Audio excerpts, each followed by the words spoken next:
Well, good morning and welcome to Roar 2022. How many enjoyed the comedy show last night?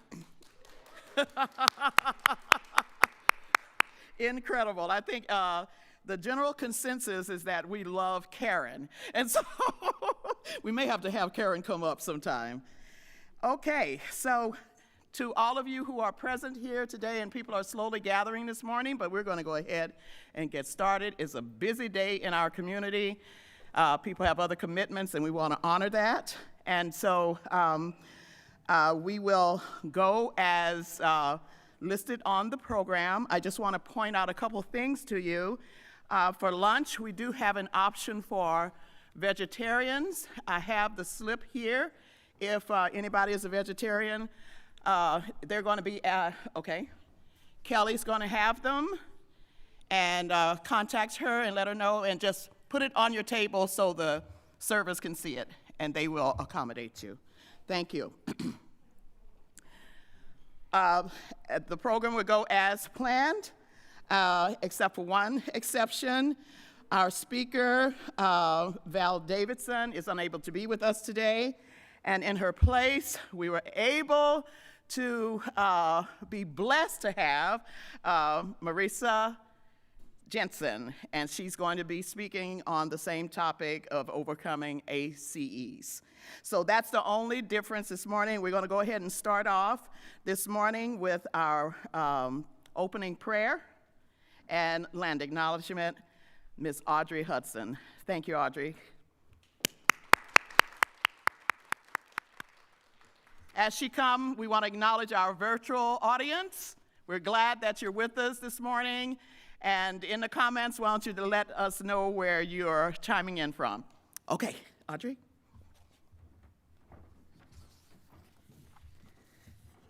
Thank you, Sherry. I'm honored to be here today. I was in attendance last night, and I walked in the door, and I saw these friendly faces that I work with every day, and being here on behalf of SEARHC and also as a tribal member of Metlakatla Indian community, I'm honored. So thank you, Sherry, for asking me to participate in this. Galksia Adiwayu, Audrey Hudson, Shimwamk, Gishbutwara Di Patego, Takwan Di Wilwatgu. My Tsimshian name is Breaks Through the Glass Ceiling, and my English name is Audrey Hudson. I am from the Tsimshian Killer Whale clan in Metlakatla on Annette Island. If you could please bow your heads. Great Chief of the Sky, bless those who have planned this meeting and all the people who have come from far away.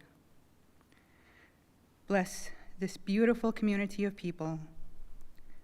Bless the Akwan people for allowing us on their territory. O Lord, touch all those who are hurting today, and bless those who are helping others. Guide our hearts so that we can pull together as our ancestors did. Give us strength as we try to do good work. I ask that you always be with us. Nihuan. Amen. Thank you. Enjoy your day. I know that I'm going to, and thank you.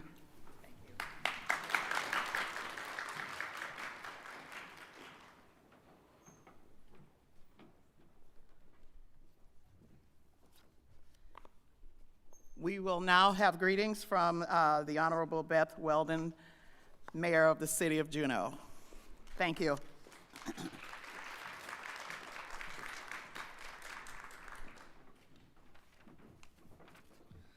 Good morning. What a glorious day out there, and what glorious women are in here today and on Zoom. How exciting. Welcome, welcome, welcome to Roar Conference. Thank you all for coming this morning. 95% of life is just showing up. So give yourself a pat on your back for being here today. You're here to reclaim, own, and renew. And with this conference, I know you'll just do that, and you'll hopefully make some friends along the way.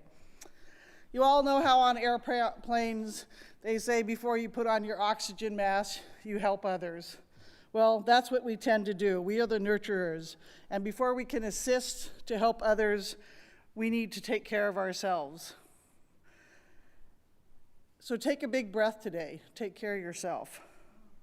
We are conditioned to help others, like I said, children, spouses, parents, you name it. We want to help. But before we can do that, we need to help ourselves. That's what this conference is all about, helping ourselves.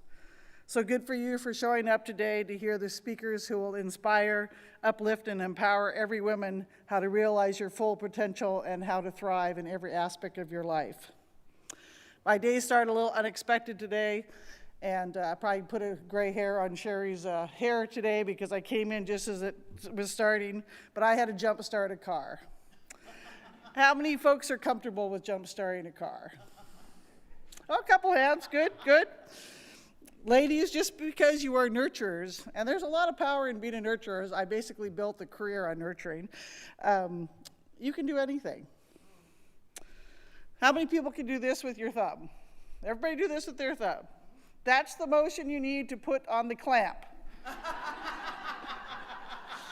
My children have taught me that you don't read manuals anymore, so how many people have one of these?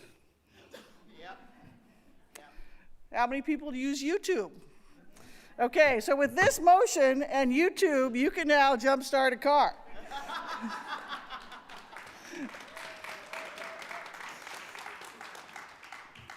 On your break today, I challenge you to YouTube, and then you'll see it's not that hard and it's not that scary. Empowerment is all about us trying something that's unfamiliar to us and a little scary to us. So courage, ladies. Courage is just to try, and that's all we need to do. So I'm sorry I missed the virtual event last night or of the comedy show. I heard it was great, and that was just the warm-up, so today will probably be even more fun. What a better way to spend Mother's Day weekend than taking a little bit of time for yourself and focusing on you. You'll be inspired by a great lineup of speakers, calling out Kate Bewley, that's a friend of mine, oh sorry, Dr. Bewley. Sit back and relax and enjoy taking care of yourself, and remember to take that breath. Thank you.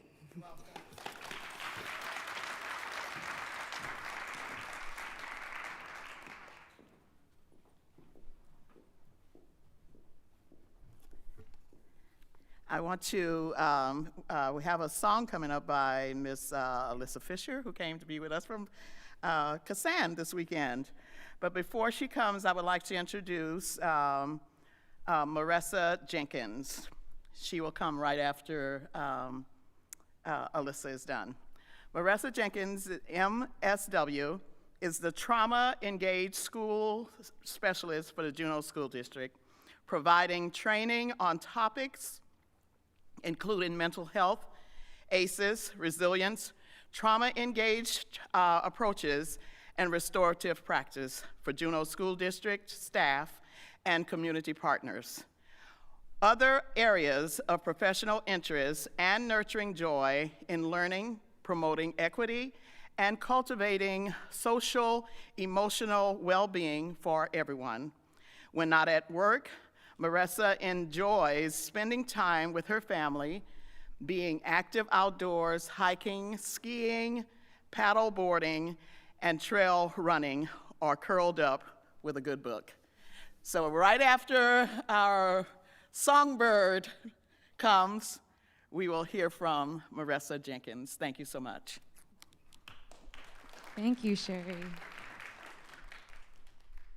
Good morning, everyone. I'm just gonna make sure all our levels are good. I can hear myself. I'm sure as women, you know, we're always multitasking and juggling. It's been one of those mornings. But this song blessed me, and I'm hoping it'll bless you too.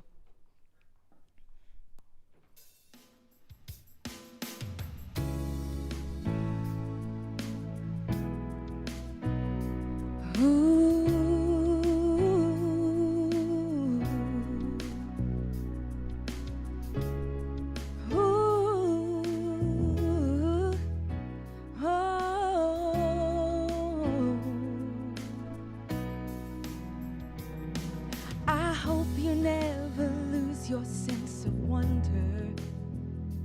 You get your fill to eat, but always keep that hunger. May you never take one single breath for granted. God forbid love ever leave you empty-handed. I hope you still feel small when you stand beside the ocean. Whenever one door closes, I hope one more opens.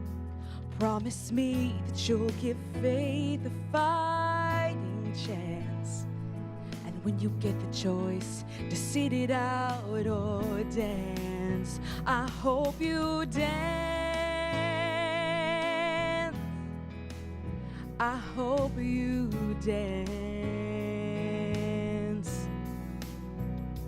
I hope you never fear those mountains in the distance, and never settle for the path of least resistance. Living might mean taking chances, but they're worth taking. Loving might be a mistake, but it's worth making. Don't let those hell-bent hearts leave you bitter. When you come close to sitting out, reconsider. Give the heavens above more than just a passing glance. And when you get the choice to sit it out or dance, I hope you dance. I hope you dance. I hope you dance. I hope you dance. Ooh, 'cause time is a real and constant motion, always rolling us along. And tell me who wants to look back at their youth and wonder where those years have gone. So I hope you dance. I hope you dance. I hope you dance. I hope you dance. Oh, I hope you dance. Oh, and never settle. Always look for that open door. Just dance, please just dance.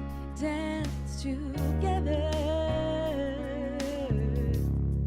Oh, just dance. Dance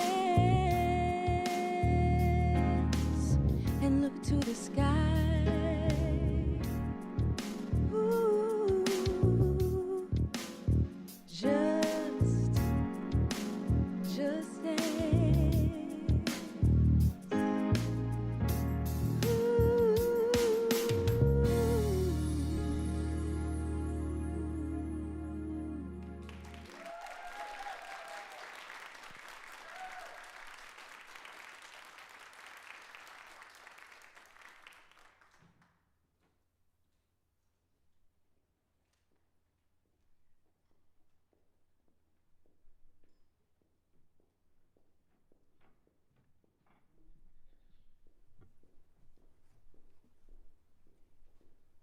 I think we're going to have good morning, everyone.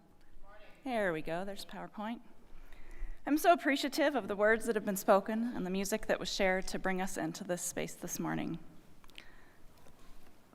That song is one particularly that has meaning for my sisters and I, so it's fun to have them brought to mind as I stand here with you today. I want to take a moment for us to center together, to acknowledge that my presence here is an unexpected change, and perhaps disappointing for those of you who heard Val Davidson share her inspiring story last year. And I'll be the first to say, I wish Val was here with us this morning too. I also want us to take a minute and just breathe deeply, knowing that this is a difficult topic, and also a learning opportunity that has been requested by folks who attended this conference before. I want to encourage you to take care of yourself, do whatever you need to take care of yourself during the presentation. If this brings up difficult feelings for you, it won't hurt my feelings if you get up or do whatever you need to do. And I want to let you know that even as we're starting with a difficult topic, we are moving towards a place of hope. This topic is on the agenda because every one of us is impacted by adverse childhood experiences and trauma in adult lives, both for ourselves, with our family and friends, and in our workplaces.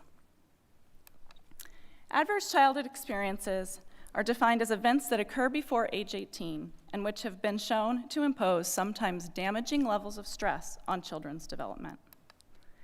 The first research on this topic was published by Drs. Vincent Folletti and Robert Anda and explored the association between experiences that occurred during childhood and adult health outcomes.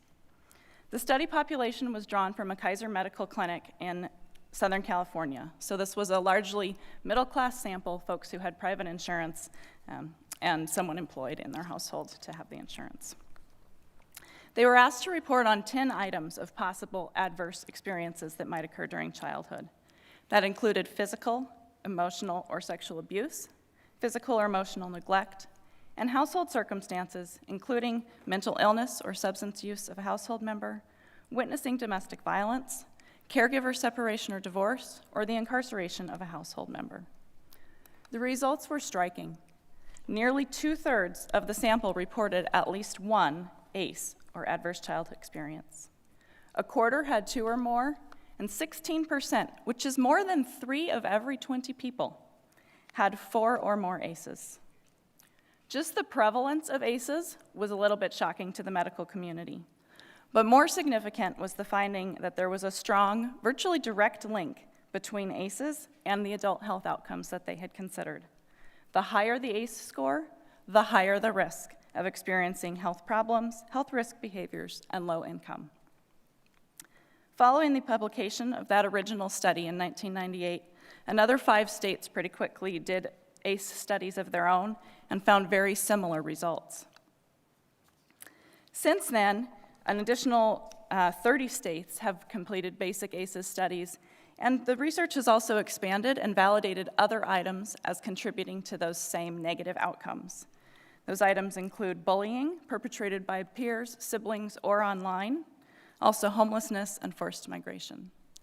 And the scope of ACEs research has expanded to look beyond just individual or household experience. The most significant of these was presented by Ellis and Dietz, who developed the idea of the pair of ACEs, including those household or individual items, and adverse community environments, which might also cause stress for families and children.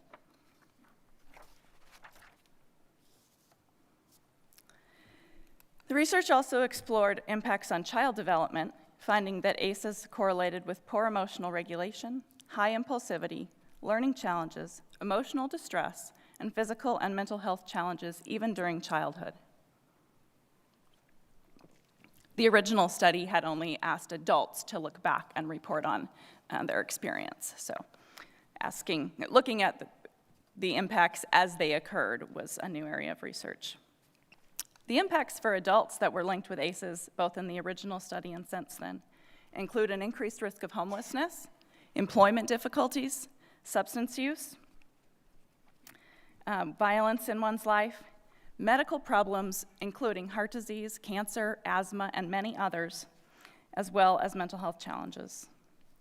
In trying to understand the cause, they developed this model, suggesting that each layer of this pyramid contributed to the likelihood of the next layer, starting with historical trauma or generational embodiment, and moving through those community environments, impacts on child development, and so on, ending in early mortality. This model was early in the ACEs conversation, and it has some significant flaws. When we look at this and consider what's wrong with it or what's missing, it's missing protective factors, it's missing hope. The 2 most significant flaws in this model are that it overlooks one of the key findings of ACEs, which was that even in the absence of adopting additional health risk behaviors, so right, if we take that third from the top layer out, even without that, ACEs still contribute to negative outcome for some folks. The related other flaw is that it's presented as a linear model, one thing leading to the next, and it doesn't address how one step might not lead to the next, and what preventative or protective factors reduce the chances of someone continuing on this trajectory.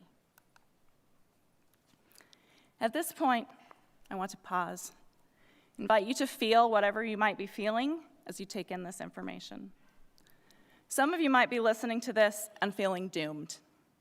Others might not see your personal struggles represented in these lists and wondering if your suffering is somehow less valid. I want to emphasize that this list is not predictive or all-inclusive.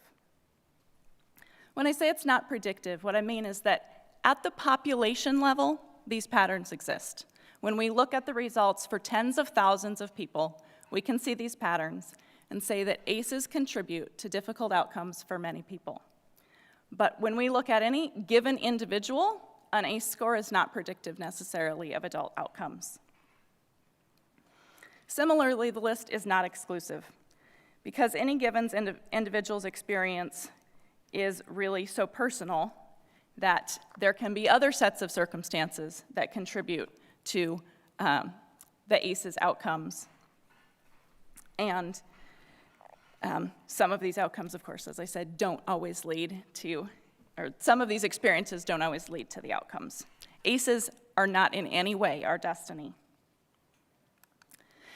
The reason for that is that the why of ACEs science isn't the 10 items included in the original study. There's nothing particularly magical about those.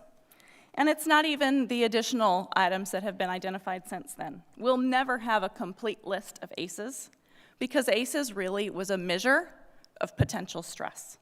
Right? ACEs is a crude measure of toxic stress. And that's why individual experience can vary so much. How much stress the separation of parents might cause for a child is variable, infinitely variable. And what particular combination of circumstances might be present in a child's life and how much stress they experience from that is so unique that we'll never have a complete list. We'll never be able to say, these are the things, because really the thing is stress, toxic stress. And it's how brains and bodies respond to stress that leads to the outcomes identified in ACEs. That's the part that was important about ACEs. It gave us a foundation for understanding the way toxic stress can change a brain. And it also gives us the basis for seeking ways to prevent and reverse those changes.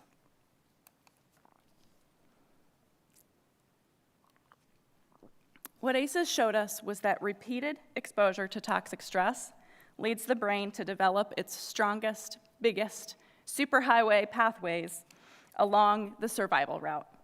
So it turns, as Josh Arvidsson says, a learning brain into a surviving brain that is more likely to react quickly and emotionally and struggles to access the frontal cortex, where future thinking, problem solving, and reflective processing take place. Before the ACEs study, there was a notion that a bad childhood was just an individual problem. And since some folks seemed to experience difficulty in childhood and move on, why couldn't everyone? Sort of a what is wrong with you as an individual approach when folks struggled. ACEs research helped to shift that conversation and bring us to the trauma-engaged approach of asking, what happened to you? And to consider some community responsibility and knowing that trauma symptoms are the result of a normal response to abnormal circumstances. If we take that thinking one step farther, we can see that trauma responses exist because they're necessary and have helped someone survive to that point. They may lead to behaviors that are problematic for the individual and for the community, but they are also evidence of the determination to survive.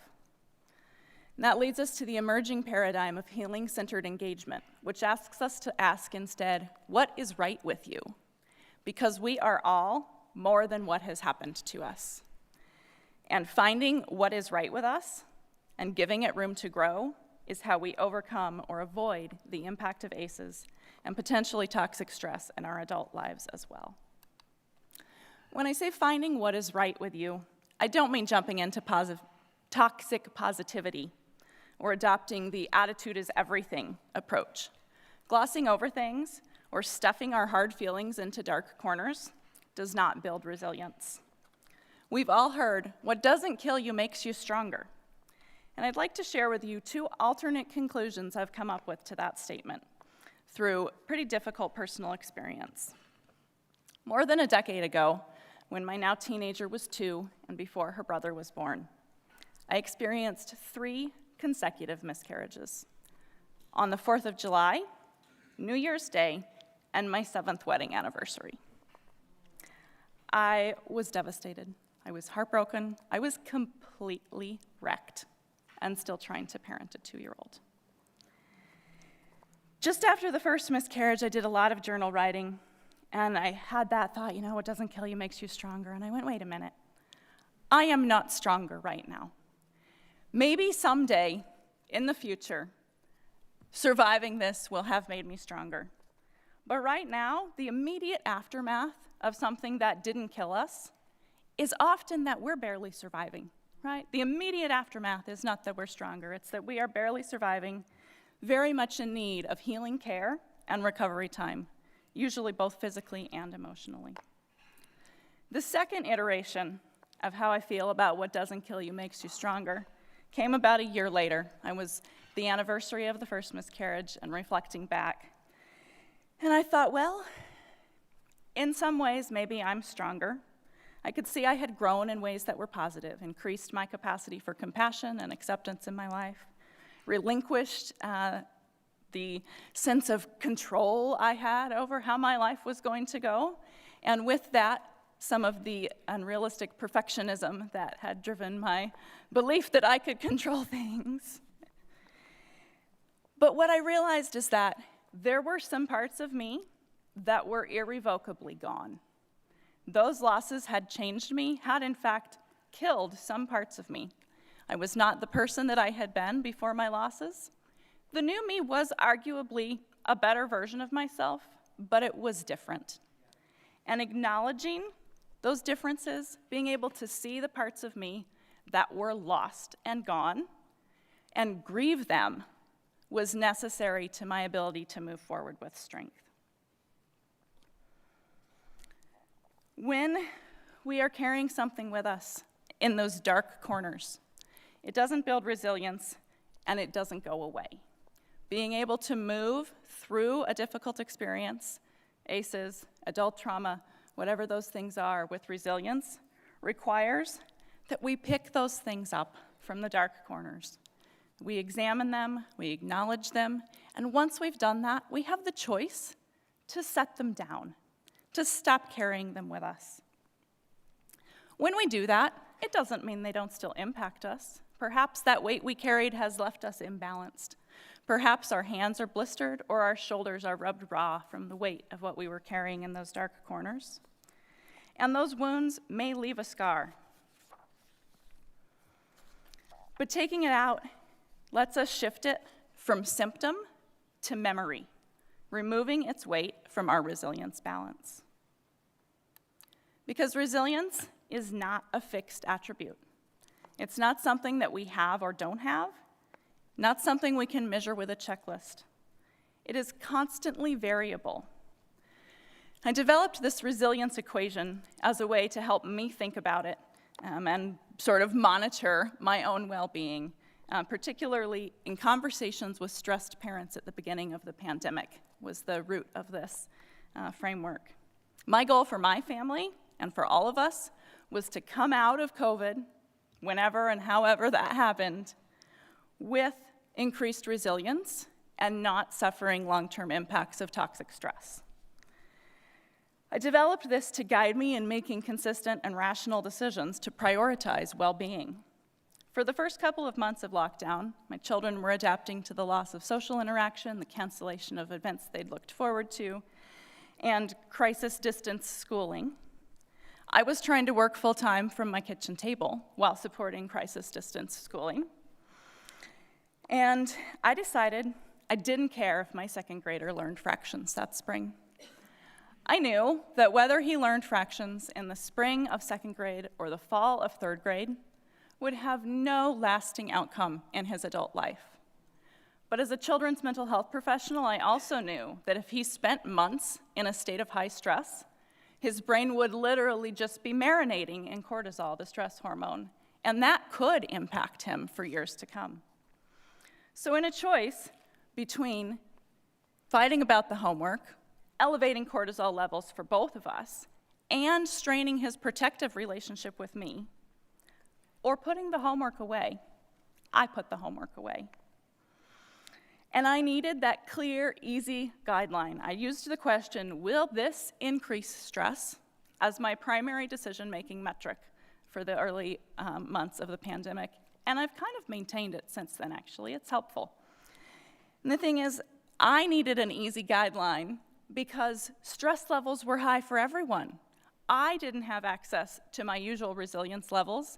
My thinking was compromised, and so having a really clear guideline in decision-making was so helpful. Our resilience in any given moment is the balance of our assets, which includes self-regulation, relationships, and resources, divided by the stressors or traumas in our life, large and small. So we can increase resilience in two ways, either by reducing our stressors or by accessing resources, strengthening relationships, and increasing ability to self-regulate. We've talked about why stress is such a factor, and mostly addressing resources a little bit beyond the scope of my time with you today, but I want to touch on 2 points for that part of the equation. One is that when basic resources are a struggle, it is a strain on resilience. The other is that included in resources is skills and knowledge, and so any time that we have a steep learning curve in front of us, even if it's for a positive reason, it does impact our resilience on a temporary basis. For example, when you're starting a new job or you've moved to a new place, you don't have at hand all the knowledge that you need just to get through a regular day. And as we direct energy to learning those things, it reduces our capacity in other areas for some time. I'm also going to touch only gently on self-regulation because it's closely related with self-care and tending to physical health, which is a panel topic coming up after me. What I do want to say is that self-regulation is directly related to the impact of toxic stress in the brain, specifically the way that repeated or ongoing exposure to high levels of cortisol cause our brain to become more reactive and shifting to that fight, flight, freeze, or appease mode. Dysregulation is a neurophysiological response. There are many strategies for increasing our ability to self-regulate, including things as varied as making sure you drink enough water, because our brains register dehydration as a threat. And if we have developed a brain in a high trauma environment, our brain goes quickly to threat mode. And so before we really even are feeling thirsty, our brain may be recognizing and going to threat mode. And there are many other things, breathing techniques and mindfulness practice, which I expect we'll hear more about from the Taking Care of You panel. I also want to note that emotional self-regulation is not the absence of big feelings. The goal is not to repress our emotions, but to be able to identify our emotional response and manage that, rather than allowing our emotions to manage us. Self-regulation is sometimes defined as the process of managing thoughts and feelings to enable goal-directed behavior, such as expressing emotions, solving problems, and delaying gratification. And it plays an important role in well-being. These skills of self-regulation are important to the final factor in the resilience equation, which is relationships. There's an inextricable link between self-regulation and relationships, because our self-regulation can be supported through a process called co-regulation, in which our neurophysiological state is influenced and can be shifted by the neurophysiological state of those that are around us. Co-regulation from an adult to a child, such as when we help a child regain their calm after an upset, is the most often cited example. But the concept applies throughout our lifespan, and relationships in which we have safety, trust, and authenticity are a factor in resilience. I want to start off our thinking about relationships with this quote from Dr. Stephen Porges, who says, "The tragedy of trauma is that it replaces systems of connection with systems of protection."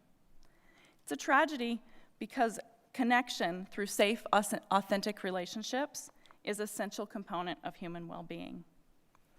Even in a generally healthy relationship, something that can get in our way of real connection is comparison.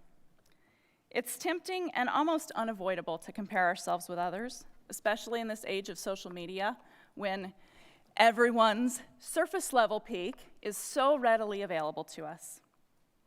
And we're likely to contrast someone else's best with our worst. The night that we feed our kids Costco hot dogs for dinner with someone's Instagrammed feast. A boxed birthday cake against someone's Pinterest-worthy masterpiece. We measure ourselves against a friend or acquaintance who seems to really have her act together and decide that we come up short. I want to tell you a secret. No one really has their act together. I learned this the day I realized as a busy mom that some moms in town thought I was one of those moms that really had her act together. In a classic Alaska chain of events, my sister was at a mom's group, sharing her anxiety about returning to work part-time when her daughter was just 10 weeks old.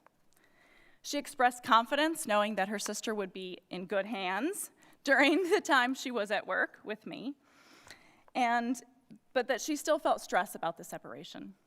Another woman in the group, who my sister had never met, jumped in to reassure my sister that if she had to leave her infant with someone, there really was no better choice than me. My sister laughed and said, "I know that. Marissa is my sister. Who are you?"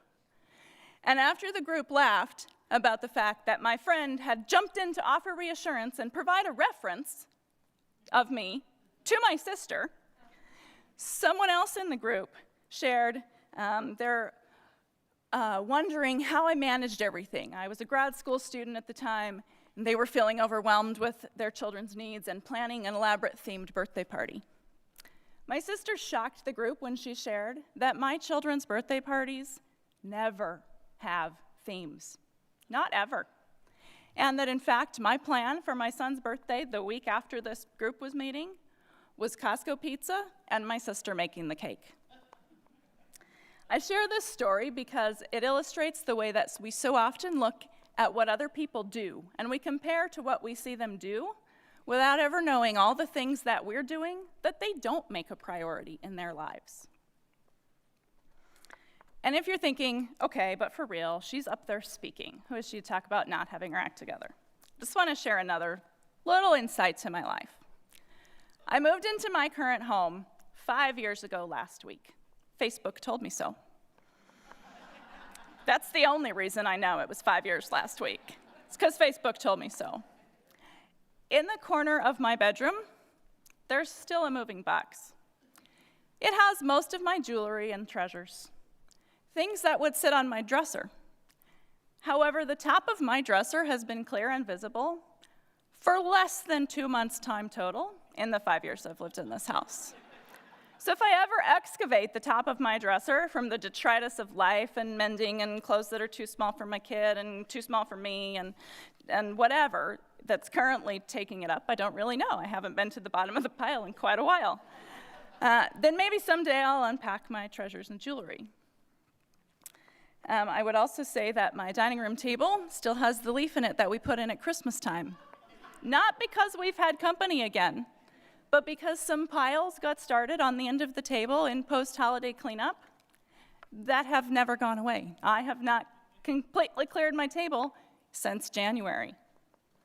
And if you ask my children about the tooth fairy, they can tell you an epic tale of all the many mishaps that can befall the tooth fairy on her way to Alaska. Windstorms, wildfire smoke over the Pacific Northwest. It's really sort of endless. the ways that the tooth fairy can be delayed from visiting the first night that a tooth is under the pillow. I tell you these things because when we recognize failings in ourselves, in our friends and in our role models or in the frenemies that we compare ourselves to, we can give ourselves permission to have human failings too. And when we embrace imperfection, we reduce stress because perfection is relentless. If you're striving for perfection, you will never have a moment of achievement. There is always something more perfect than what we achieve today. And so embracing imperfection reduces stress as we let go of that relentless striving for something that's unattainable. Accepting imperfection in ourselves and others is also a benefit to our relationships. It increases our capacity for compassion, helps to reduce judgment of ourselves and others, and it removes barriers.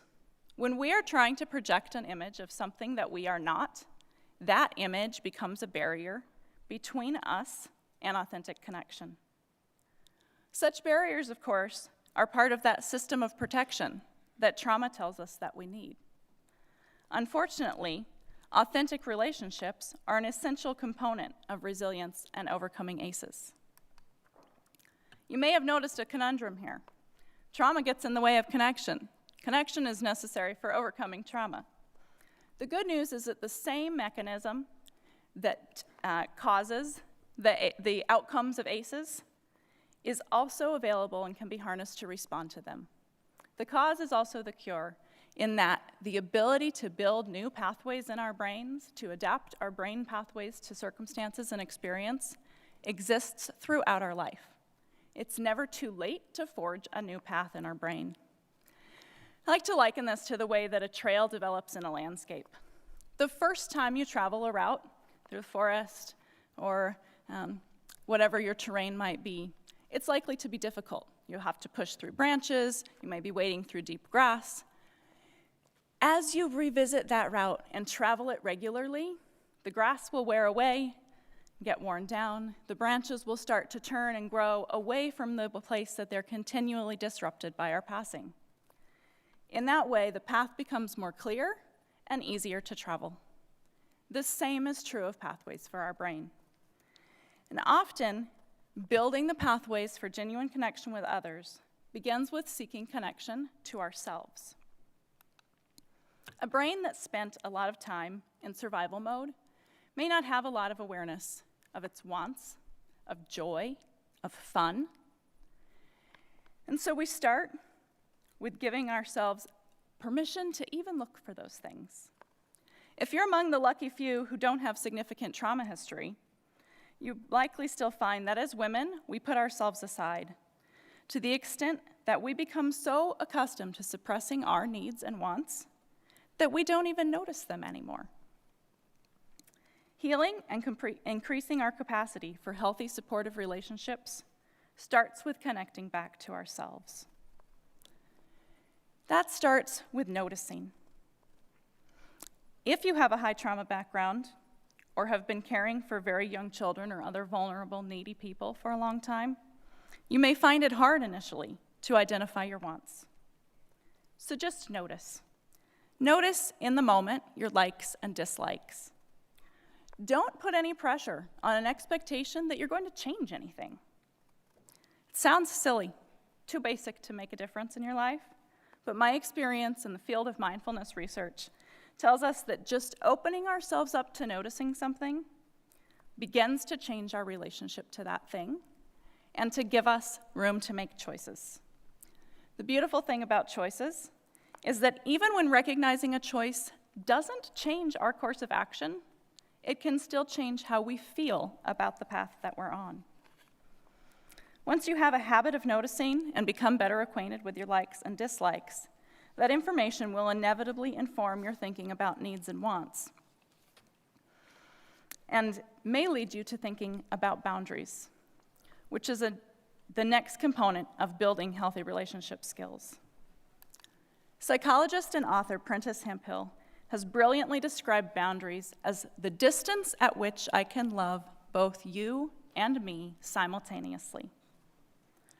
Developing the skill of setting and holding healthy boundaries is essential to building resilience and overcoming ACEs. And if we're parents, it's a key step in supporting healthy attachment patterns for our children to break negative generational patterns. Boundaries for kids are necessary for safety reasons and to support their social-emotional development. Conversely, poor boundaries can negatively impact every factor of the resilience equation. Poor boundaries may lead us to overcommitting our time, our resources, our energy. May also put us in situations that our brains interpret as threat, or might just interfere with tending to our basic needs, such as rest and nutrition, which makes us more prone to dysregulation. It can also impact our relationships in myriad ways. If we overcommit to a friend because of poor boundaries, we may strain our relationship with our partner. Or we may feel resentment toward that friend, directly impacting that relationship. Poor boundaries around information sharing can break trust or make us vulnerable to having our stories shared in a way that we didn't anticipate or want. Poor boundaries with our kids may leave us exhausted and overwhelmed. But boundaries can be tricky, especially if we don't have a habit of valuing ourselves. Often it's easier to begin intentional practice of boundaries, advocating for the needs of our children, our siblings, our students, our clients, or any other group of people we have some responsibility for. Setting a boundary on our own behalf can be very hard. We may have an internal narrative telling us that boundaries are selfish, that they're rude, or that they mean rejecting someone. I would circle back to that quote from Prentice Hemphill, that boundaries are about loving ourselves and others. And for many of us, trying to love ourselves, if we have a high trauma or disrupted attachment background, is a real challenge. I'd like to share one last anecdote from my own life addressing this. A few years ago, I had an unexpected medical situation. At first diagnosis, it appeared it would be catastrophic for my life as I knew it. Fortunately, that initial prognosis was wrong. During my weeks of recovery, I felt gratitude, and as is often the case, I felt renewed inspiration to be my best self, to live my best life, to change the world, do all the projects on my someday list.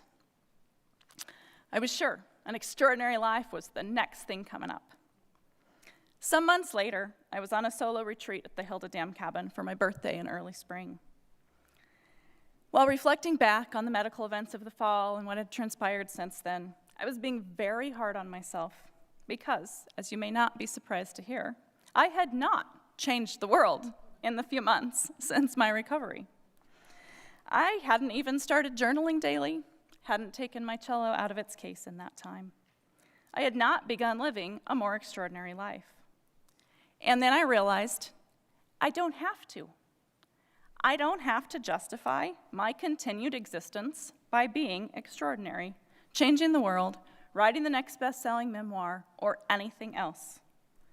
I have value because I am, and I matter, regardless of what I do or do not accomplish this year or any other year of my life.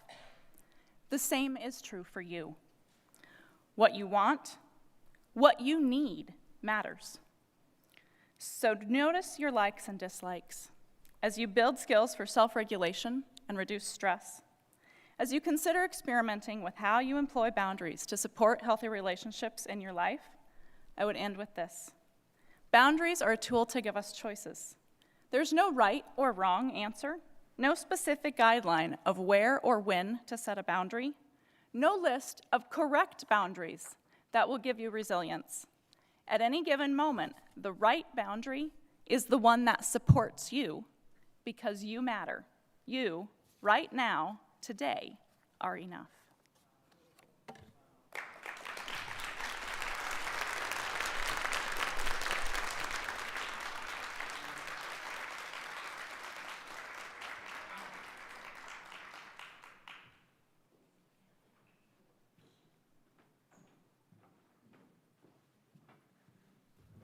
That was awesome.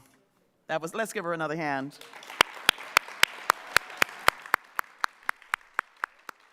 So glad we found you. We're going to keep going. We'll now have Martha Pearson and Dr. Kate Bewley to come, and they can come and start setting up. And they will be talking to us about taking care of you. Awesome. Thanks, Gerry. The tape on, so don't try to just talk. All right.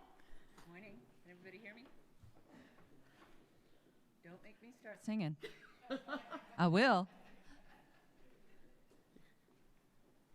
Now we're going to try the mic. There we go. Good morning, everybody. Good morning. Let's. We have the purple and the yellow mic on at the same time because we're going to tag team it. Can you hear me okay? Yeah. Yeah, that sounds good. Everybody will want to take out from your totes your purple notebooks. We're going to do some exercises. So there's a pen in there, and it's a blank notebook to Yep. do a little exercise. Thank you. And I'd like to honor the words of the previous speaker. Wonderful. Wonderful work. Thank you, Marissa. And Thank you. that leads very nicely into the topic that Dr. Bewley and I are speaking of today. My name is Martha Pearson, and I know many of you, but it's so wonderful to see all the faces in the room. Kate? I'm Dr. Kate Bewley. I'm a family physician. I feel like our work is already done. It's hard to follow that. So I live here in Juneau. Martha's from Sitka. I oversee the primary care clinics for SEARHC, and it's a beautiful day in Juneau, and I really appreciate everyone coming inside, and you're really going to appreciate the centering that'll happen so you can go outside and enjoy the beautiful place we live in.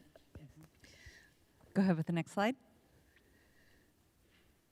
So our agenda today, to nicely follow up our last speaker, is just talking about stress, how it happens, what the effects of stress are on your body, and the good news is how you can metabolize it, break it down, get rid of it, to bring yourself back to center.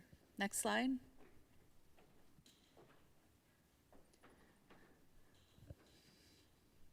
Next slide. So I wanted to start. We both are going to take a turn at doing this, but I always feel a little better when people know a little bit about me. I mean, who is this person up on the stage talking to me today? I live in Sitka. You don't even know me, but I thought I'd bring a picture of myself, and then I got inspired, and I actually found a picture of my family. I'm the one in the red dress at the bottom. This is Easter of 1971. Right on. And you can kind of tell by the fashionable plaid pants my brother is wearing. It is Easter because I'm holding the Easter bunny rabbit that I got, and I love this picture. This is the family I was blessed with. I'm one of 8 children. My family is a Catholic, Irish descendant family. We had 8 children in 15 years, so very close bunch. It was chaotic, very much so, but very loving. And I will say, in the grand scheme of things, I count myself so lucky to have had this family and this life. Like many families, though, we also had our hardships. Everyone has one. And I thought I would share one story about my family today, just to kind of tell you what makes me tick and tell you how I came here today. The baby in the picture, my older sister Linda, is holding the bald-headed baby child there. That's my brother Bob, and he was the baby of the family. He was an unexpected extra child, as happens sometimes in my family. Believe it or not, my mom planned on 7. And then she got 8, so whatever. But when Bob was 35, he was a healthy, grown man, and but I noticed when I spoke with him, he was slurring his words a lot. On the phone, just in talking with him. And to be truthful, we thought he had a drinking problem. And this is a thing that we're aware of in our family. Different members of my family have struggled with alcoholism. And so we approached him and said, I'm really concerned, and I think you have a drinking problem. And long story short, he actually didn't have a drinking problem. He was a person with a very rare disease called ALS, amyotrophic lateral sclerosis, which is also known as Lou Gehrig's disease. And looking back, I wish it had been alcoholism, because that is a curable, treatable condition. We had Bob with us. He got diagnosed when he was 35, and he lived with ALS for 6 years. So during that time, if you're not familiar with it, it's a disease that takes away your ability to control your muscles. And so you slowly but surely lose everything. Your ability to speak, your ability to move your body, breathe.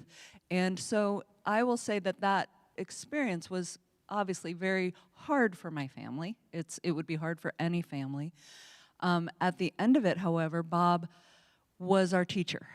And this is one of those miraculous things where the baby of the family was the one who told us and taught us all how to live. Because in his final years and in his facing of a terminal illness, he really taught us how to be. And I will say that's influenced me for the rest of my life. This is the day you have, this one, right now. This is the breath you have, these are the friends you have, this is it. And so if you take nothing else away from today, just remember that this is what we have, and so many choices to make it something that gives us life, something that gives us joy, and also the choices to let things go that are not working. So we're going to talk more about that later, but I want to hand it over to Kate so she can share about herself. Thank you. So next slide. Martha said I had to get a picture of my family. It's about half the size of her family picture. So this is my family. This is my crew, my wonderful husband and my 3 young adults. And I had to look for this picture. It's about over 2 years old. We don't have a lot of pictures of all of us together. This was taken where we were gathering the Force. The Force was with us at the Star Wars studio in California just before the pandemic. And I was like, this is really sad. We just haven't had a lot of time together because of the stress of life. You know, going to college and then coming home and doing college in your bedroom, not what you expected. Going to high school, coming home and doing high school in your bedroom with a locked door. If you're in high school, you have to have the door locked. So it's just been really just a moment that everything about life that used to be normal has been really stressful and is affecting those cortisol levels, the stress hormone that we were talking about. I was preparing for this 2 nights ago, and my 16-year-old daughter, the youngest, came out and was like, "What are you doing, Mom?" in the living room. And I'm like, "Oh, I'm preparing for this talk on taking care of yourself." And she almost fell off the couch. She was like, "Are you kidding me? You are the worst at that. You are always working. What? Who signed up for this?" And I was like, "Well, daughter, you know, Miss Gerry told me I needed to do this, so I'm doing it." And I have gone to school for a long time. I am a doctor. So your own family doesn't trust you a lot of the time. But one of the things that's made me a better doctor is being a patient myself. So I was a patient with my 16-year-old where I had a condition, it's called a previa, and your placenta is over the cervix. It's dangerous for both mom and baby. And so she tried to come out at 24 weeks. We all know that babies aren't supposed to come out until they're 40 weeks. And so I was a patient in the hospital for over a month. We made it to 28 weeks, and she's turned out very well, and she's a wonderful daughter. But that was a really good experience for me to be a patient myself, experience what I'm always talking to my patients about, and being a patient myself to understand what's happening in their life, happening in their environment. When I was laying in bed, you know, laying for a month and not doing anything, you think it would be relaxing. No, it's not. It's very stressful not to move. And the nurse all have a little cheat sheet, so keep track of their patients for the day. And my nurse had accidentally left her little cheat sheet on the table next to me. You know, it just says, watch your blood sugar, watch their high blood pressure. And I looked over, I saw my name, and all it said in the little box in big bold letters was time bomb. That I was a time bomb waiting to happen. And if that won't raise your cortisol levels, I don't know what will.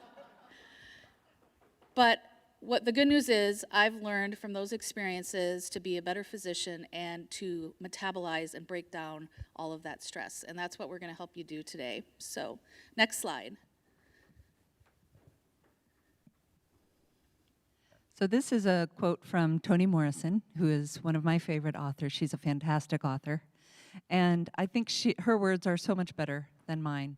By the words that Dr. Bewley and I are sharing today, we are by no means saying, just get over it. Take a bubble bath. Go to a spa day. That's not the truth of our lives. Stress is real. Stress happens.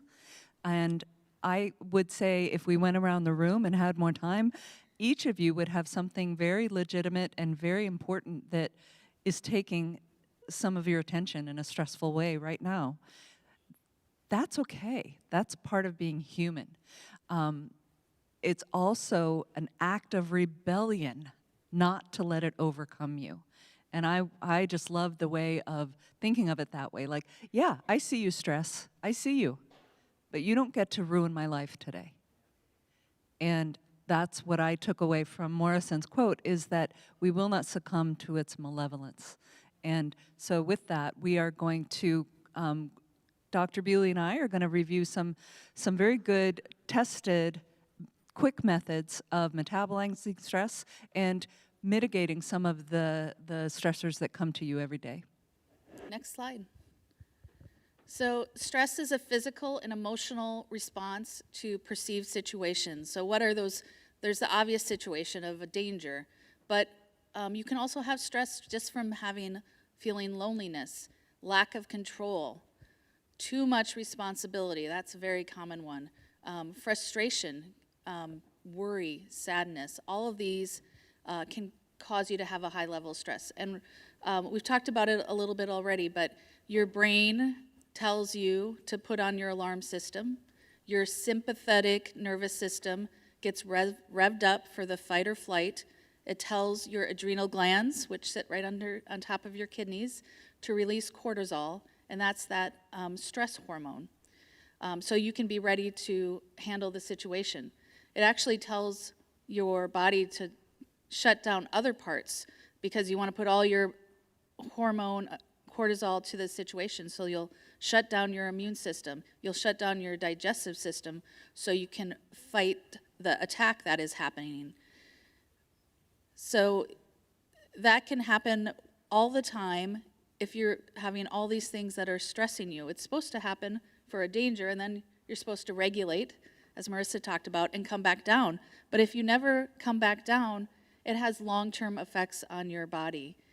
It can cause anxiety, depression, weight gain, increased blood sugars.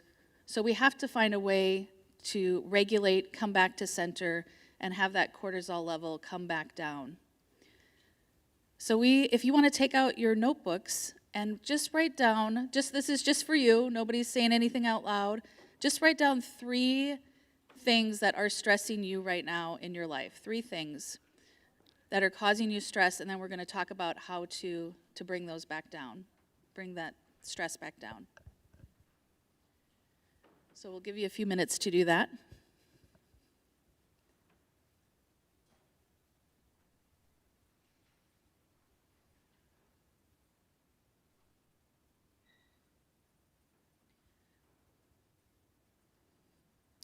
I know that Martha and I are both feeling stressed about high school events happening today. Yep. Recitals, prom. We're not even in them. We're just going to them or have children attending, and we're feeling stress for them. Yeah. I always think of the ability to raise my child as like cheesecake. It's a great first bite, and then it gets really to be a lot after a while. Yeah. And you can't have too much because it'll make you sick and you'll want to throw up. And so the privilege of being able to literally run from here to the airport so I can hit my daughter's dance recital this afternoon is wonderful, but it's also a stressor. Yes. And that's okay. We'll have the next slide, please. So looking at those 3 things that you wrote down, we want to give you this extreme self-care kit. This is adapted from The Art of Extreme Self-Care by Cheryl Richardson. And these are just ways where you can say, things are high stress right now, I need to bring myself back to center. We're not going to go through all 10 of them, but you can take a look and we'll just review a few of them. One is, who should I avoid? Who is going to suck the life force out of me right now? Or is they need so much from me that it's toxic, and my gas tank is low, and I don't have enough energy to absorb everything that's happening for them. And so maybe I don't need to answer their phone call or talk with them right now, or make it very short in a pleasant way so that you can self-preserve. One of my favorite tools in the self-care kit on this list are it's close to the bottom, but it's how do I remember to be present in the moment?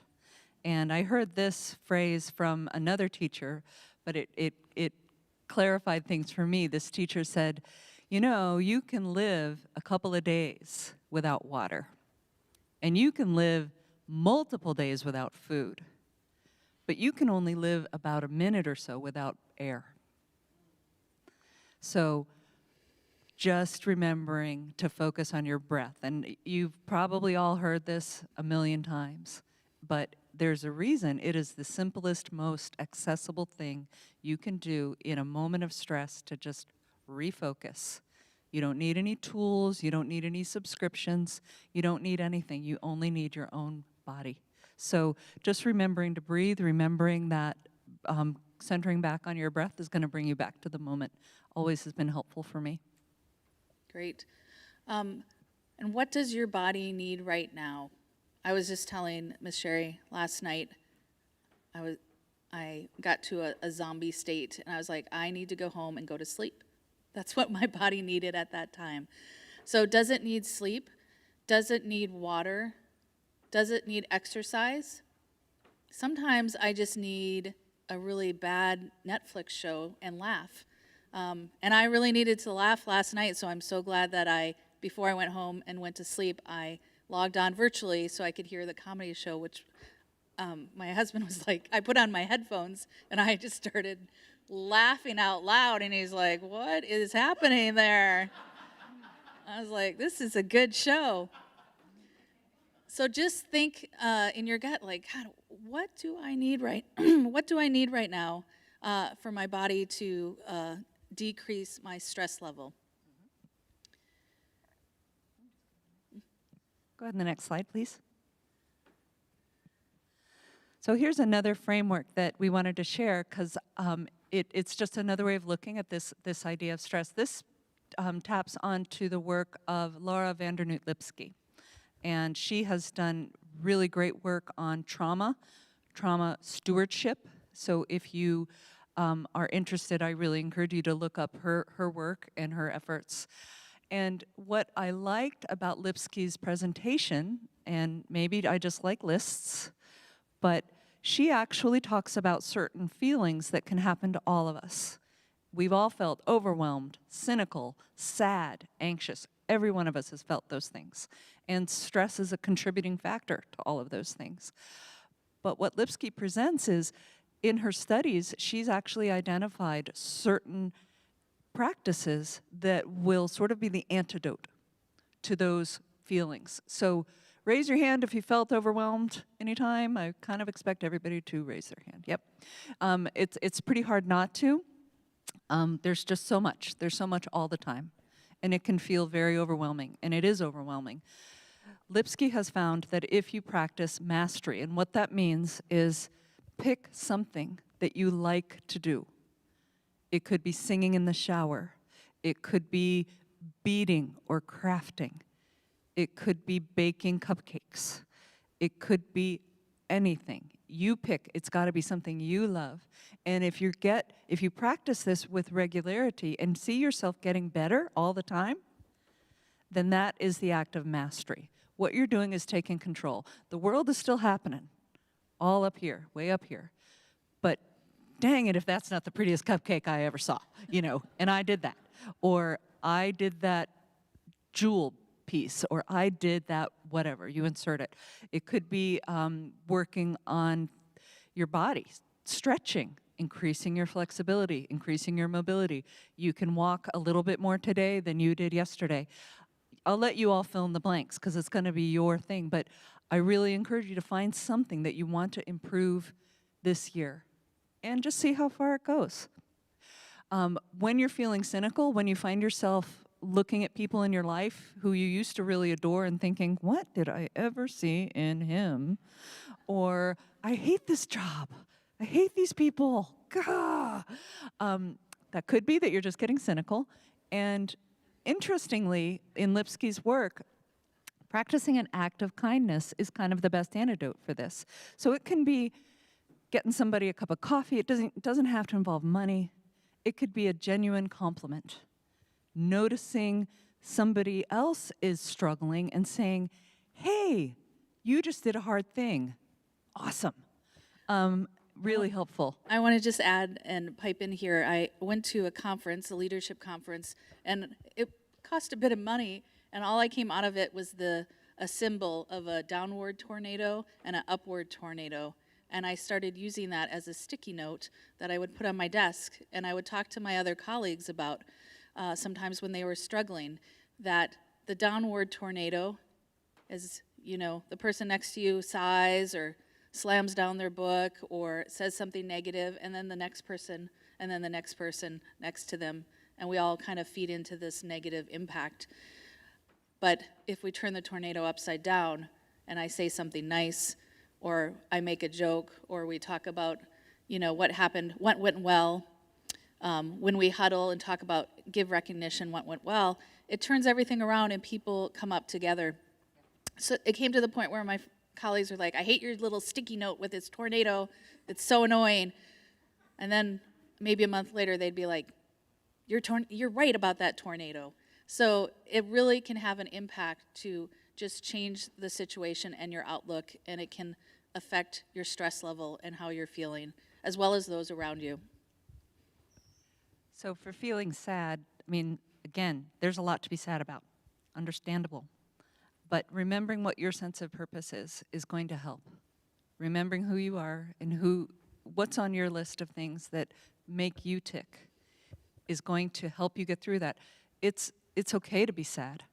Not saying that sadness is an illness that you have to get rid of, but if you find that it's overwhelming you, seek out helpful partners who are going to help you talk through it, help you process through it, and also just remember who you are and what your sense of purpose is.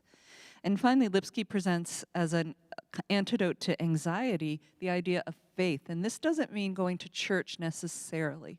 For many people, taking part in a faith community is something that brings them that sense of calm and that sense of it's going to be okay. But for others, it might be going for a walk on a beautiful day and remembering that we are a small speck on the earth and there is all of this beautiful life and humanity around us. And we are enough to remember Marissa's words. So find your faith.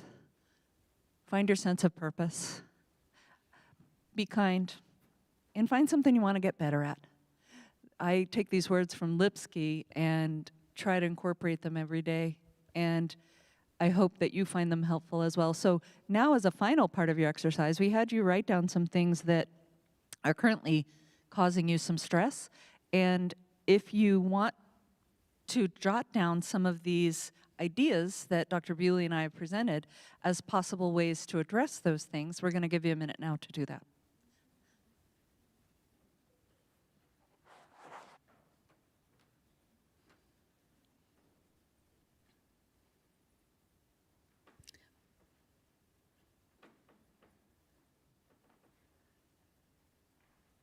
We can go ahead and put the next slide up, please. I know tomorrow for Mother's Day, I think one of the things I'm going to do to decrease my stress is I'm going to buy some flowers and plants and get them in the planter box. And I'm not a gardener, don't have a green thumb. Most of the plants will die. But it is something that I probably won't master, but it will help my brain relax from my everyday worries and all the work that I do. I find that when I do baking as well, I like to bake, and it just takes me away from the worries of the day, using my hands. My husband is a great cook and chef, stay-at-home dad, and I will not let him bake because I got to have one thing in the kitchen that I can do. So he's not allowed to bake, and that's my thing that helps decrease my stress. I want to share too, my antidote for the weekend is my husband asked me, good guy, right? Lucky me, I have somebody who even asked me this. He's like, what do you want to do for Mother's Day? Should we go out on the boat? Should we invite the family over? Should we have a big dinner? And I was like, no, I don't want to do anything. And I said, no, I'm not doing anything tomorrow. I don't want to go out on the boat, and I don't want to have people over. I just don't. And to be okay with that is only taken me 50 years to get to that space. But it's good. It's good to just say, no, Mother's Day, I want to do nothing, and that's okay. Yes, I agree. So with Marissa's talk and discussing all of this, we've talked about a lot today. So we do have a helpline that's available 24 hours a day, 7 days a week. It's there are master's level health therapists that are available and that it's staffed by. And also to just think about doing something for yourself. We have our registration people here. If you need to establish with a provider, just think about doing something for yourself. I have to do this as well. I have to write myself a note and say, go get my mammogram, go get my pap smear, get my eyes checked, get a colonoscopy, force it into my schedule to take care of myself. Otherwise, you can't be there as the nurturer and for all the people that you take care of in your life. So make sure you take a moment to take care of yourself and call your clinic and keep track of what needs to be updated and stay on top of it. So thank you, Gunashchish Hawa. Thank you so much for your time today. Thank you.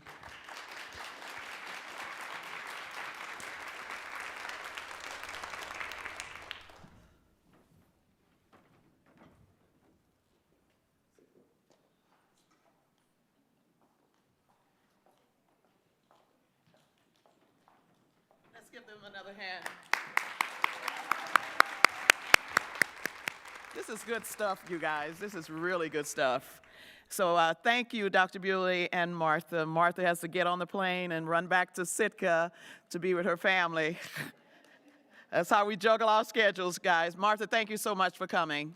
Thank you. We're going to take a quick break for 15 minutes break. Maybe let's do 10 minutes because we're trying to shave some things here so we can let you out just a little bit earlier than scheduled because we want you to stay with us until the end because we got some really good things going on then. But take a 10-minute break and come back. And when we return, we're going to hear from the Commissioner of Labor, Dr. Tamika Ledbetter. Okay? See you in 10.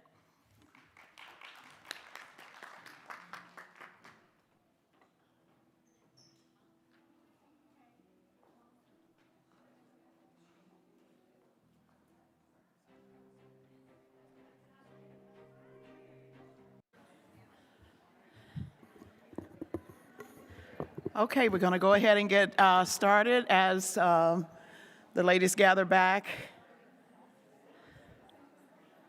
Have you gained something so far this morning? If you have, give yourselves a hand. This is good stuff. And we just want to let you know that if you're feeling emotional or something's being triggered as a result of these presentations, we do have some professional counselors on hand, and if they want to raise their hands, and you can just go to them. There's two here, and one is in the back. Thank you guys so much for being here. We appreciate you.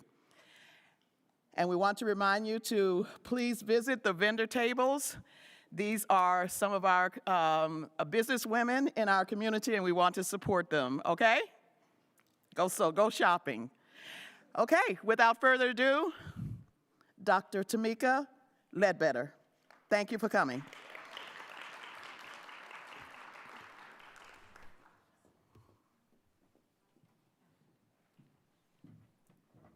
Good morning, everyone. Okay, let's try that again. Good morning, everyone. Wonderful, good deal. I'm used to call and response. You all know what that is? All right, so awesome. Thank you so much for the warm welcome. It has been just a wonderful and enjoyable time so far. I had the opportunity to show up last night. I had a massage, sat at the table with some of my team, and all of a sudden something happened to me. I just became so relaxed. I just had to jump up and go back to my hotel room and go to bed because I thought, oh, this is a new feeling. Oh, my goodness. So I'm just so impressed by the atmosphere, the amount of care and respect and love that is being shown and demonstrated here. And I do feel special, and I hope that all of you are feeling the same. I know we have a smaller group, a more intimate group, but sometimes that's better for scenarios like this, so we can just kind of be real and be ourselves, and hopefully you will allow me to just be who I am. I don't have any air or flair. What you see is what you get, and so I think it's important for us to have a real discussion today about the topic of balancing life. And so thank you to Ms. Gerry for this invitation, and it took a bit of creative coordination. I've been in conference all week, day and evening, and then flew here yesterday, and I've got an event tomorrow, and you know what, but we're just gonna press on because I thought that it was very important to be here today. And so my topic of focus is balancing life. Balancing life. I asked my team, members of my team, I said, what is it that they want me to talk about? And she says, balancing work and life. I said, why? Why would anyone ask me to discuss that? Because if they knew me, I do that very badly, very badly. And so based on commonly acceptable views and about balance in life and what we think about balance in life, and oftentimes that means work-life balance, right? We tend to put the work in there. I thought, you know what, this is gonna be problematic for me because I don't know how to be fake. I don't know how to not be honest, okay? And so I needed to personally wrestle with this topic as it related to my own challenges, to measure up to expectations, and you know, these expectations that are associated with the paradigm of balancing and the phenomena of balancing work and life, and this thing that's now trending all over social media. This topic is touted everywhere right now. You can read articles about balancing. People are doing interviews. Social media is trending about it. People are talking in their current workplaces, post-pandemic response.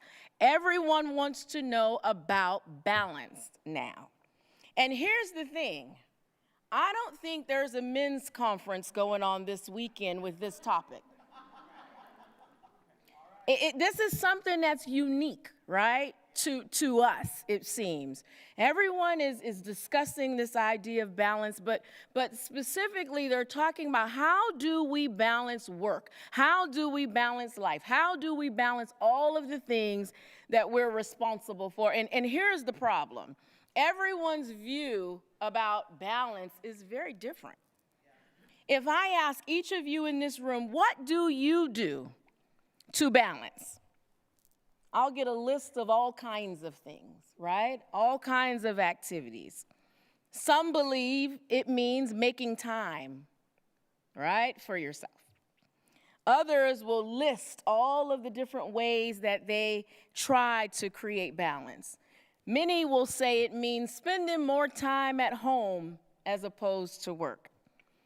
Others will argue that this conversation needs to be reoriented. It need not be work-life balance, but what? Life-work balance. Because we're so particular about these little things that don't matter, right? But whatever the order is, in its current form, it's problematic.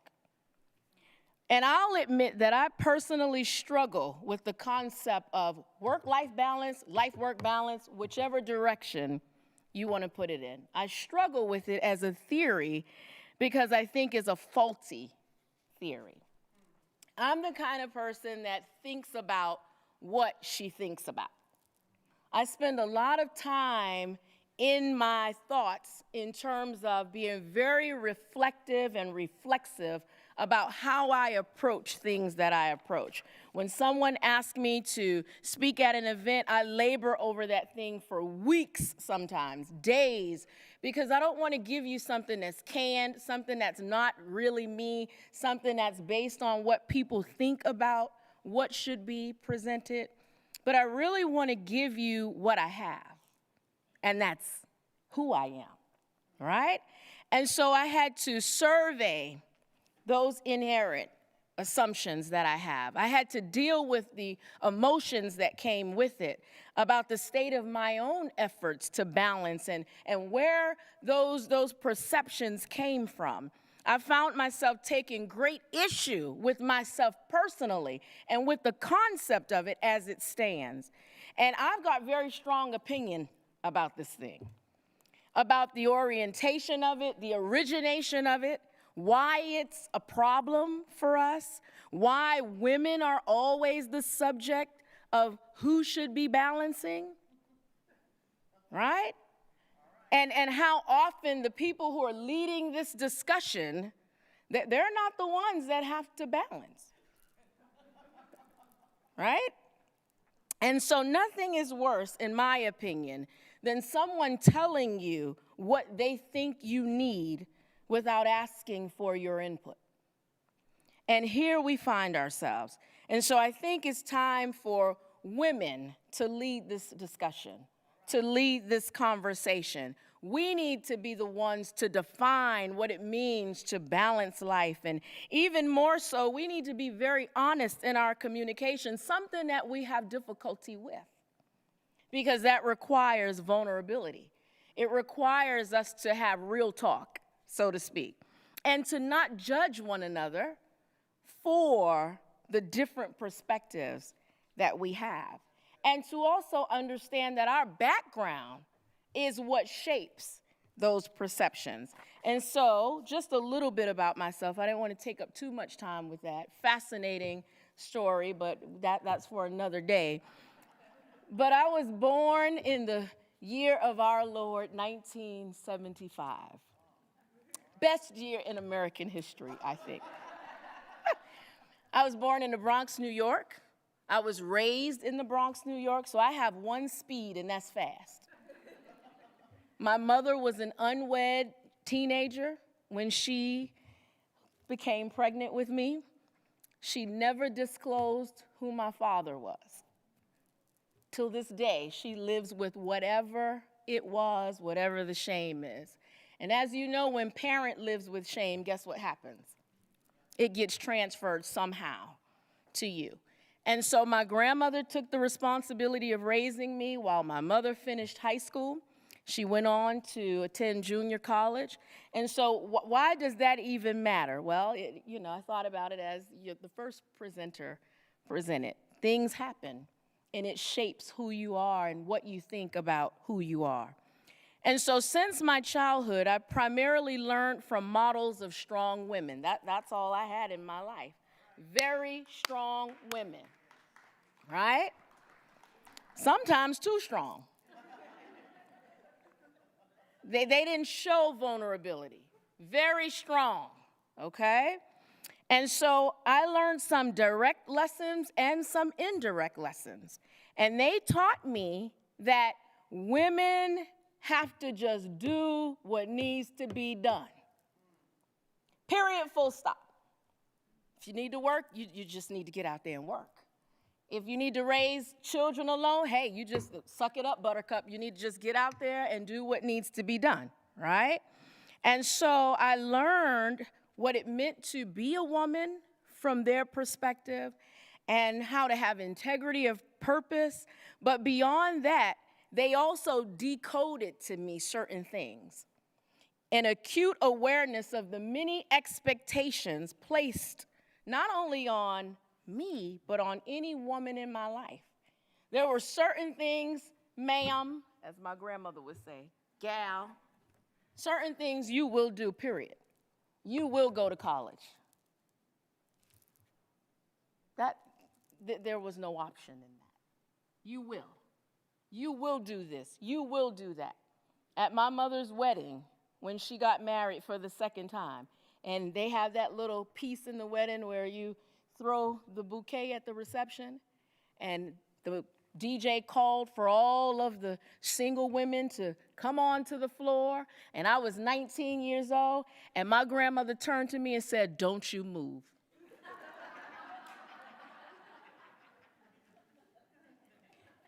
And I did not move. Basically, translation, you will have no part in that because you are going where? Okay. All right. And so I learned these things from them, things that weren't necessarily said, but you knew exactly what they thought and how they felt about things. And it required me to fulfill certain roles, to grow, to please those expectations, right? And even if you had to set aside your own personal desires, your own goals, your own health, perhaps, you needed to just what? Do what needed to be done. And so from their perspective, their sacrifice was a privilege. It was a privilege to deny yourself, so to speak, for other people. And so balance, as I learned it, as it was decoded to me, was not an option. Does that make sense to anyone? And so that was my model or framework, and it was ingrained in me. That was the perception that I approached life with, and conventional wisdom began to take first place for me, and how I, as a woman, needed to better manage the roles and the commitments and my responsibilities. And to be very honest and transparent, it messed me up. My team is here. They probably are saying, just help her. Right, just help her. And all it really did was heap on greater burden, right? Because I knew instinctively that I was being set up for personal failure.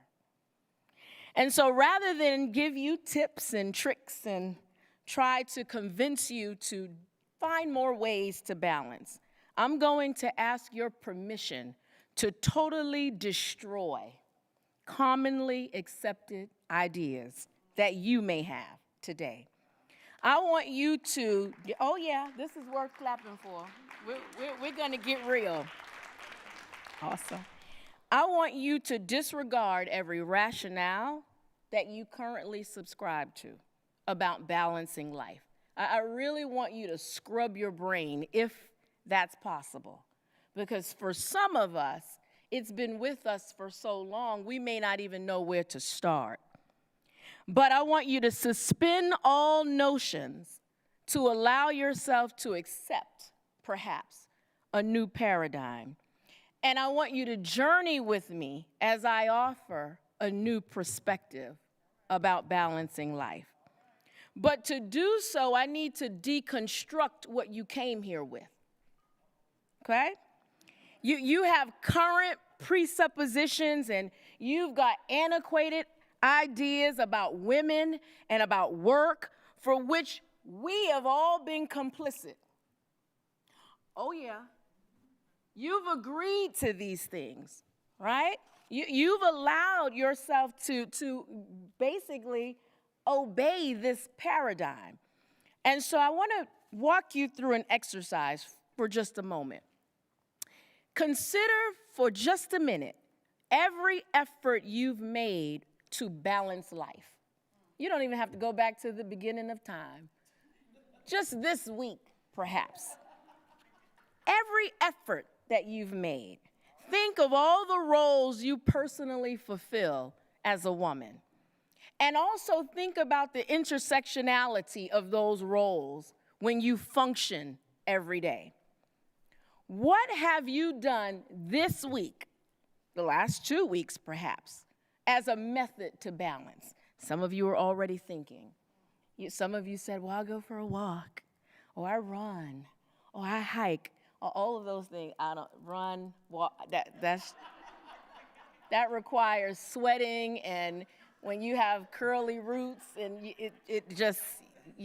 I can't. You all understand what okay. Blowouts take a long time, and yes, humidity, not my friend. But some of you may think, okay, I do yoga, I read, I knit, I meditate, all of these things that you may do. But every response probably is something that is done, an activity, right? And that activity is meant to de-stress or to provide wellness or mental clarity. But let's think about it differently for a moment. What does it mean to balance? What does the word balance mean? And think of that as we begin to walk through this. Is balance something that I do, or is it the sum of who I am? Think about that for a moment.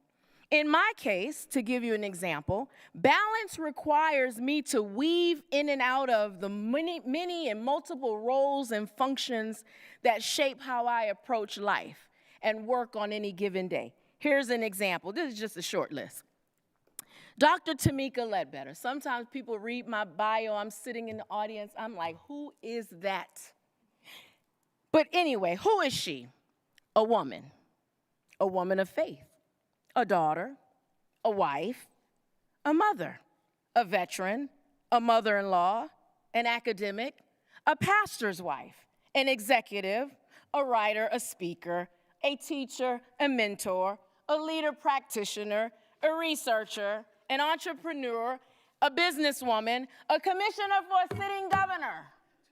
And the list goes on and on and on and on.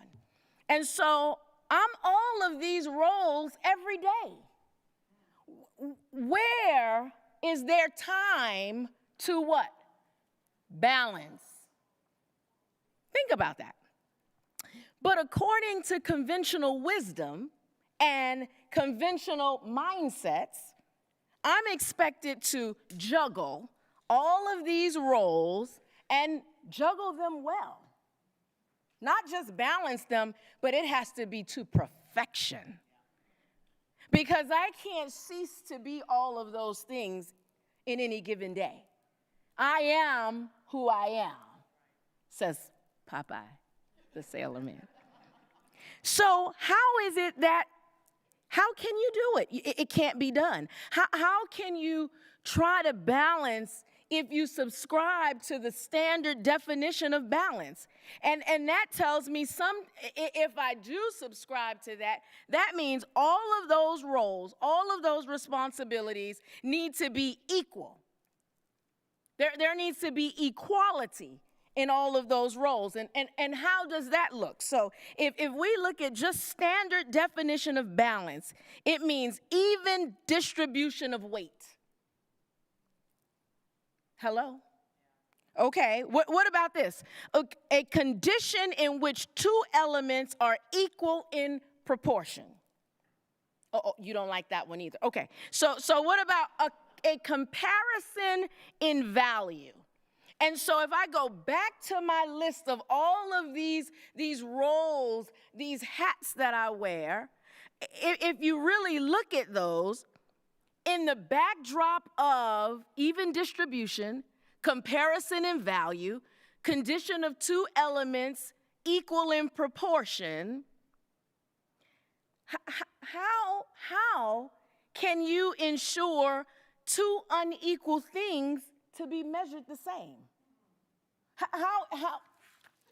How is that possible?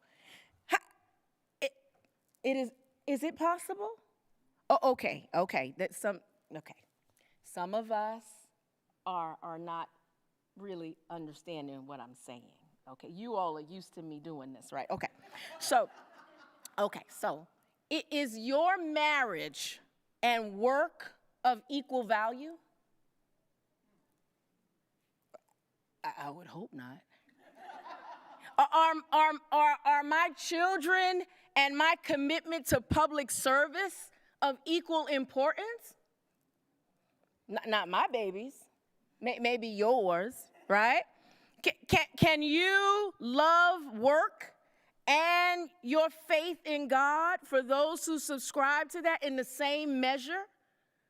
Absolutely not. So if it's not possible to do so, why even attempt to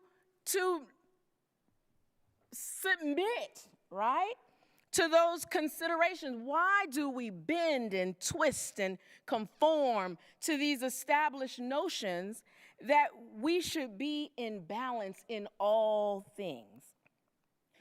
Okay.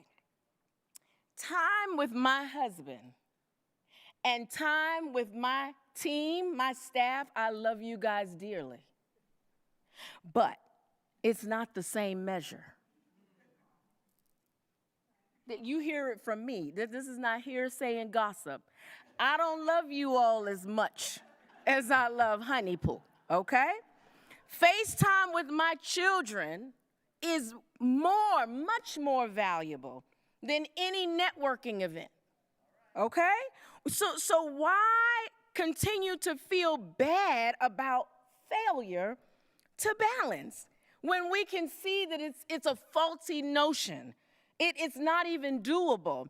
It's impossible to assign equal weight or value to elements of work and life. It cannot be done. Yet all across the nation, all across social media, all across probably the world, women of all ages are carrying this weight and burden of not being able to do it all and be all. We're giving ourselves a hard time, and we're giving each other a hard time. And no one wants to admit how exhausting it is to pretend to have it all together as we're switching out our mask, going from one thing to the next. We want everyone to believe that everything in our life is going smoothly. And perhaps we're doing things every now and again to maybe take time for ourselves. And so here's the reality. Most women are just plain overworked and tired. We're exhausted. I'm exhausted. I'm tired. And this is, causing some to feel guilty, because they just don't have enough time. You only get 24 hours in a day. You'll never get more than that. You need to sleep. You must sleep. So you shave off however many hours of that, and that window is shrinking for doing what you want to do to be balanced. Others are afraid to admit that they even feel this way because it makes them feel weak or unsuccessful.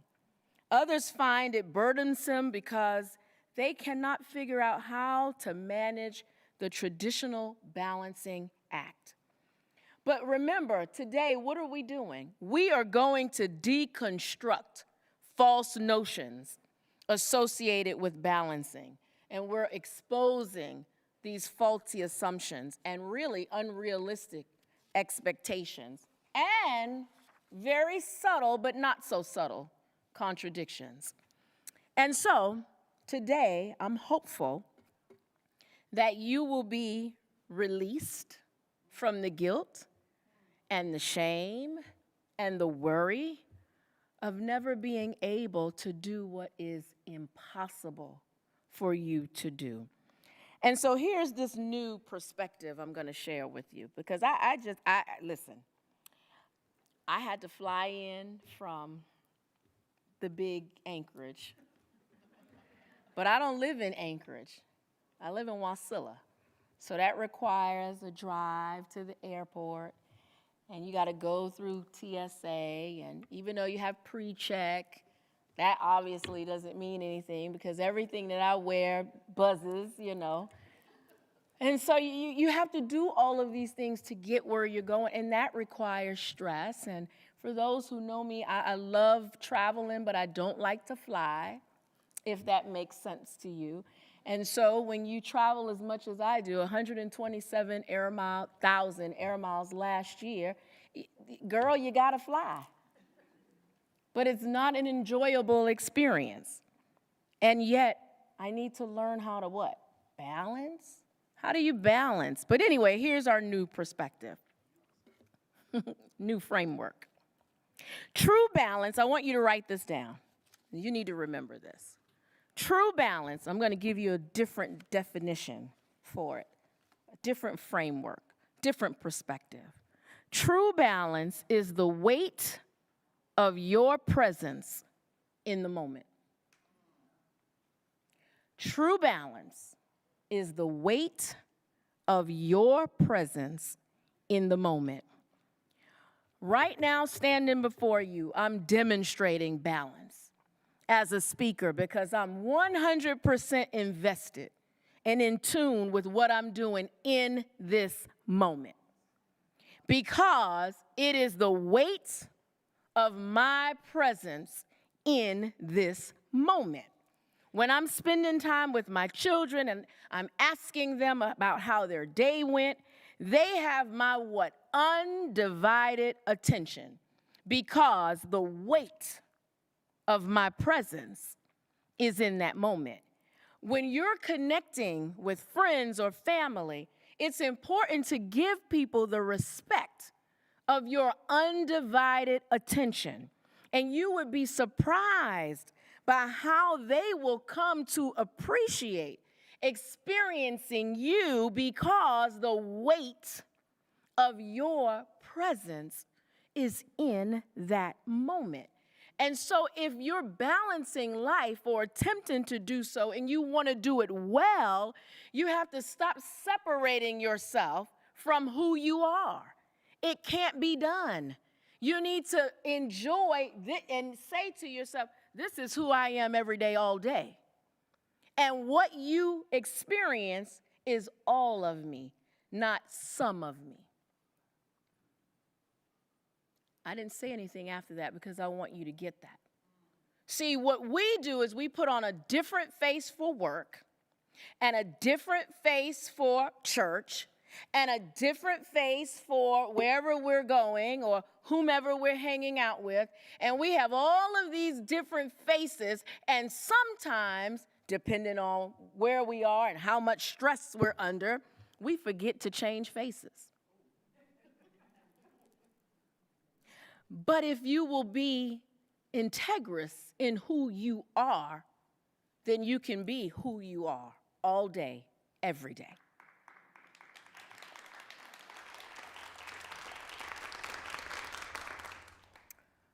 And so you're going to have to make a decision.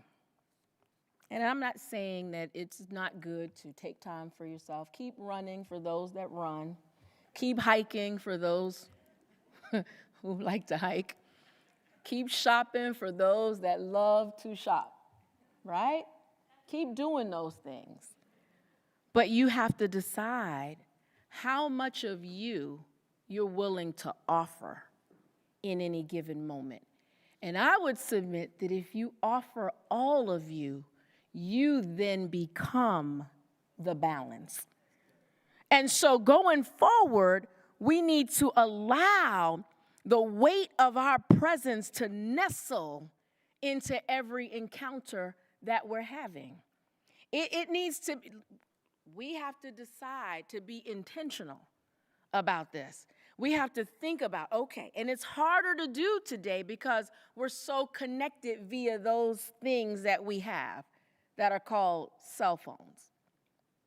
I used to be able to drive home from work, from Anchorage to Wasilla, and not have any distraction. I could enjoy the beauty of the mountain range. I could enjoy the changes in the scenery, how the leaves would look as it's transitioning from one season to the other. Now, every car ride from Anchorage to Wasilla, I'm on the phone with someone who cannot wait. Someone sends me an email, and then what do they do after that? They call me to see if I read the email. Because we can't even wait 24 hours anymore. Standard back in the day was 2 to 3 days turnaround. Now it has to be immediate.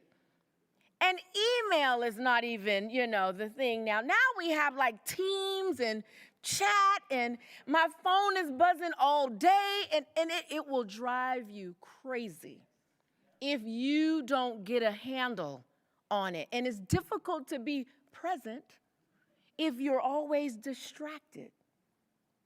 Okay? So we have to decide how much of that we're going to continue in.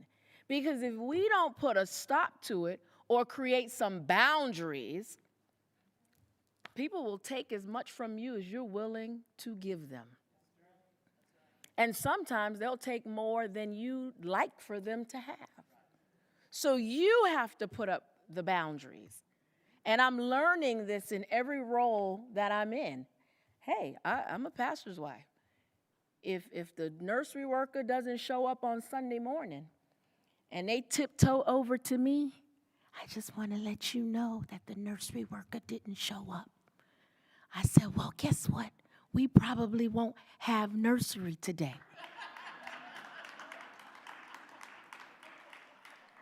Because they're telling me why. They want me to do it. You don't want me in the nursery.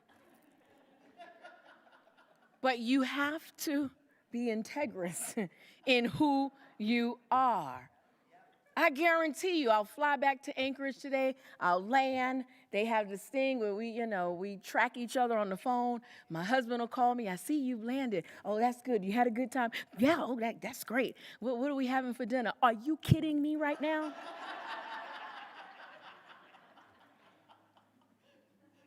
We have to set up some boundaries, okay?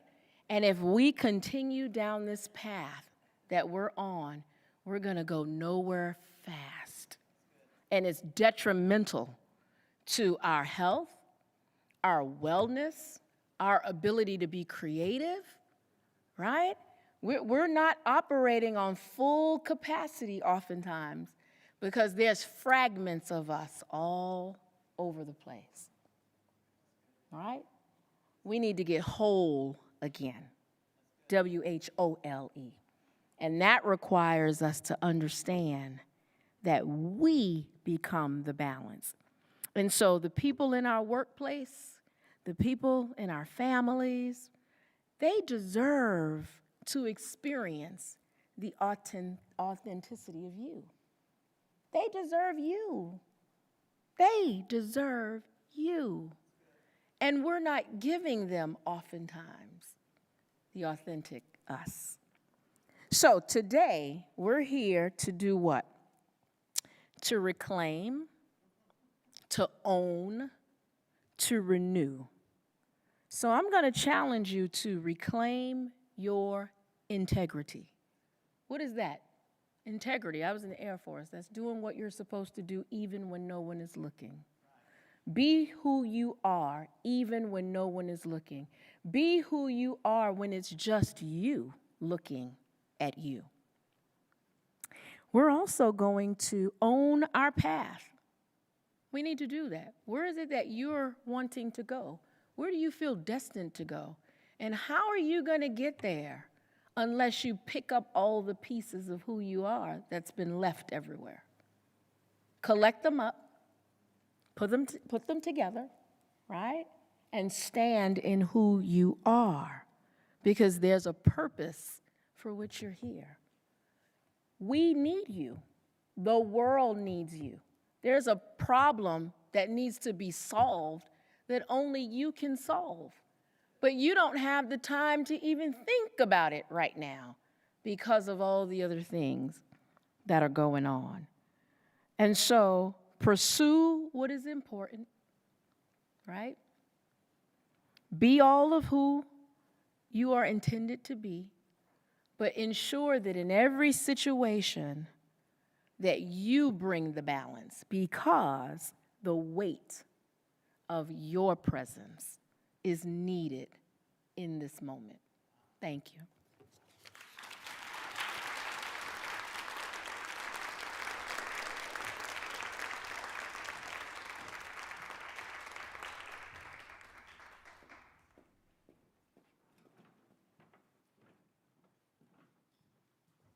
All I can say again is, wow. My goodness, let's give her another hand. Wow. Thank you so much. Thank you so, so much. We're going to ask Andrea and Annette if they will come forward, and they will be talking to us today about the challenges and reality of motherhood. And as they come, I'll just take this opportunity and keep, in case I forget, to wish each of you a very happy and rest-filled Mother's Day tomorrow. Thank you. I'm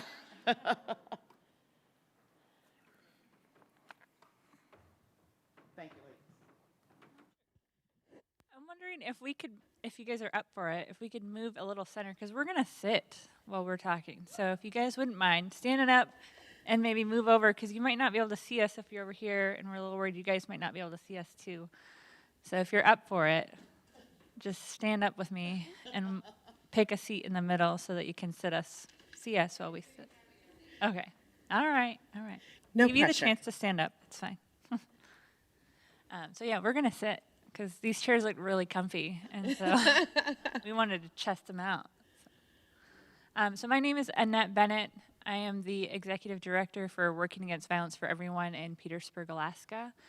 And our organization works with people who've been impacted by power-based violence. And I wear a lot of different hats. One of them is the mother of a 17-year-old kiddo, which is amazing and also challenging, as we're going to talk about in a minute. Yeah. Do you want to introduce yourself? My name is Andrea Gerry, and I am I always get this. I am the Northern Region Program Manager / Clinical Supervisor for Search Behavioral Health. My primary focus is Juneau. I also serve the Haines community as a clinical supervisor as well. I also wear many hats besides professionally. Mom, sister, wife. I have 2 boys, 21 and 18. We've had to pivot a lot as we have progressed this morning. There's been tremendous speakers, so I just want to say thank you so much. I feel like we have learned a lot this morning. So we've kind of been discussing in between kind of what are we gonna do? We're gonna pivot a little here now. So we've been on this up, right? Like here's how and what we've been going through. So it feels a little weird to come, well, now's here are all the challenges we've been facing. But we do want to talk a little bit about maybe some things that have been helpful as we have walked our journey. Our children are maybe a little older than some of you. I've seen some babies this morning, so we have a little experience under our belt. Yeah, it's been, I'm thinking the very first, the day that my son was born, I remember the nurse, brought him into the room with me, and then she just left. And I was like, what do? I don't know I'm exhausted. I just created a human life, and now you're just leaving me with it, and I don't know how to even hold this thing. And I was pretty young, and so I was trying to figure it all out, and there wasn't a lot of support there. So I just was so confused. I need sleep. What do you mean? You're just leaving? What, can someone help, please? And so it's been interesting, just learning that and, learning how to hold a child and, take care of it, and then, you know, getting it back into the workforce and figuring out what that's like, and then the child care and breastfeeding while working and all of that fun stuff is, it's fun times, so. My experience was similar and different. I remember being in the elevator. We lived in New York at the time, and I was in an elevator coming down, and the nurse was like, all right, see ya. And I'm like, wait, what? Where are you going? Like, come back. I've been a nanny for 5 years, but I still have no idea what I'm doing. Come back. And yeah, in that sense. But then I got to stay home for 13 years and be a stay-at-home mom, which was a blessing and a challenge. Being home with a baby and then another baby for 13 years, that was a long time. I got very involved in, I think you guys call it PTA here. We called it PTO. I got reminded yesterday that PTO is what you take when you take time off of work. I was like, oh, yeah, that's different. But yeah, just different challenges and measuring up and the expectations that come from, well, you're at home, so you should be able to do everything in the home, everything related to school. I remember when my husband first said, you'll have to talk to my people about making arrangements with going out this weekend. And I was like, your people? He's like, yeah, you. Like, oh, yeah, I guess I do a lot of those things. Manager of the calendar, and then what's for dinner, and the meal planning, and the birthdays. Someone mentioned like themed birthdays earlier today. I never had a themed birthday as a child, and then there was this expectation as my son grew up of like, what's the theme gonna be? I'm like, what do you mean? It's he's turning 5. That's the theme, is that he's turning 5, and there's gonna be a bouncy castle, and like show up and please stay, but you don't have to, I guess. So, you know. Yeah, and as a stay-at-home mom, I found a lot of people would like to bring the kids and drop off and go away, and I was like, wait, come back. Like, okay, yeah, no themes. Pressure to be that image, put out that image. And then as the kids got a little older, then it was posting all of those images and putting them out there, and, you know, every vacation, every, any event that, you know, they attended, anything they did well, any, you know, sports event or, just anything. You had to put it on social media. You had to make sure everybody knew about it. And if you didn't get like 100 likes, then you've got to figure out how to take a better picture of that event for next time, because people need to acknowledge that. Yeah. And give you that feedback that you're doing a great job. Yeah. Speaking of pictures, has anybody else like taken a picture, like you clean up this part of the house so that you can take the picture of the cute kid, and then the side is like just a mess? It's just me? No. Okay. I've never done that. Yeah. Yeah. Every day. Yeah.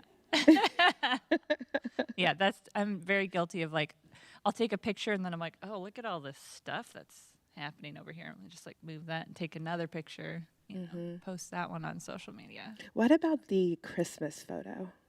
We never did Christmas photos. Oh. It's not our thing. That was Sam from the Midwest, and the Christmas photo is a big deal. And both of my children have special needs. So my youngest is on the autism spectrum, and he does not like the camera. And it is a requirement in the Midwest that you put together a beautiful, beautiful Christmas picture, and you send it out to all your friends. And I mean, the hours of trying to like get the animals in the right place, and then the children just in the picture somewhere. Like, it didn't really matter if it was a smile. That would be asking like way, way too much. Yeah, just looking generally at the camera would be nice. Yeah. Yeah. Yeah. Yeah. But that's the realness of it, right? Like that was the moment. So when I look back on those pictures now, I kind of chuckle. I'm like, oh yeah, I remember that. Like detailed, like I had to pull like the cat from underneath the tree and stuff the kids under, because they were like, it'd be really cool if we were coming out from underneath the tree, right? Yes, really cool. Yeah.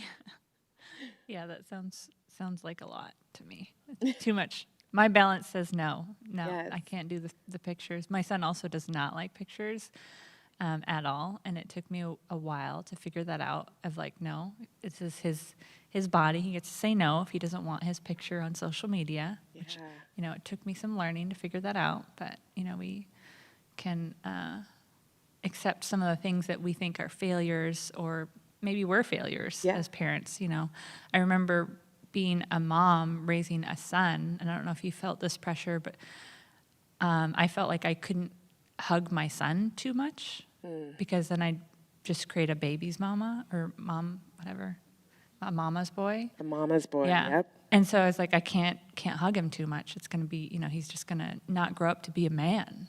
And what does that mean? And, I need to be a good parent and not do that. And I think back and I'm like, I should have just hugged that kid and never let go. Yeah. But, that's reality, is that's a pressure that was put on me by society at the time. And, I grew and learned, and now I can still have a relationship with my son, but, those moments are there. And yeah, for real. Yep. I have my oldest son, who's now 21. He was the one that we kind of allowed to have that distance and kind of just because he was the oldest, And then I look at them today, and my youngest is a melty softy. He's just like, "Hi, Mom," sits right on me, and he's like 18, right on me. And the other one will be like, "Hey, Mom," "Hey, Mom." Both's okay. I don't think we did anything too scarring in that, but yeah, it was a struggle because there was all these things that are passed down to you as rules and things that are even, as a therapist, I see a lot of people struggling with the things that were passed down that just weren't blatant, like, we're going to do this. And you mentioned that before, you will go to college. Like, some of that stuff was very clear that we were raised. You will teach your children not to steal. You'll do things like that. But then there's these other things that were put on you by your family and those individual cultures, norms within your family. And I think it was kind of looking back on that as we moved here 2019, right before the pandemic. And it was a huge shift coming from the Midwest up here. And then COVID hit and the kids ended up back here. And we kind of had some time to explore that narrative that we had been living out, passed out from, my husband's family's East Coast, my family's West Coast. We ended up in the Midwest. So we kind of got a lot of stuff going on. So we're here in Alaska doing our own thing now. We're like, let's take the best of it all and be here and enjoy that.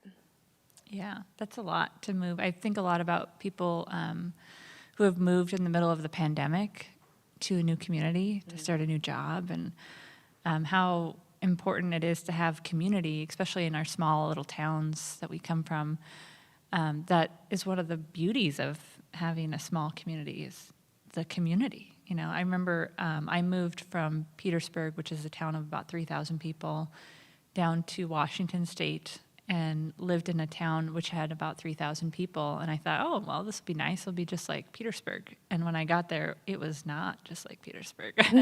You can drive to other places, and it makes it a little bit harder to make that community. Absolutely. And so it was really interesting just learning that transition of like, oh, okay, not everyone knows my name and knows my entire family history and, seen me in kindergarten and did all the things. And so that was just an interesting learning experience to figure that out. And then I remember there was a child that went missing while we were down there, and my son in the store, as kids do, ran off, and I was terrified. And my heart was pounding, and I was running around. I mean, he was just around the corner. But in that moment, I was looking at store workers like, find my son, where is he? And, in those it was probably like 30 seconds, but it felt like a lifetime in that moment. And, running around trying to find him, and then finally finding him. And then when we moved back to Alaska, he didn't come home from school like he was supposed to as a kindergartner, walking home from school by himself. And I got to just be angry instead of being terrified. And I loved that. I loved that I could just be angry, that I know that you're somewhere where you're not supposed to, and I'm going to find out exactly what you were doing. And I did, of course, because I got calls from parents of like, oh, Diesel's over here, after a few phone calls, and it was quick and easy. But,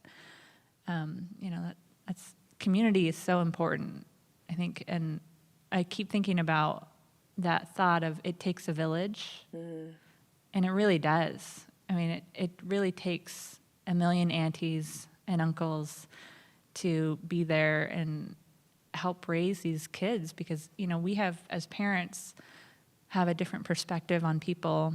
You know, these are our kiddos, and we have to protect them, and that's our job. And, you know, as an aunt, we can look at kids in a different light, and it just gives us that freedom, you know, to let them, you know, jump off of the higher bookcase that we probably would have never, like, let them climb on or anything. And the auntie's like, yeah, cheering them on. And so I think those people are just so important to have in our lives, to have that. And maybe someone at the hospital when your newborn is there and someone leaves you with this kid that you don't know what to do with. So That's breathing, and it's Yeah. like, is that right? fully dependent on you, yeah.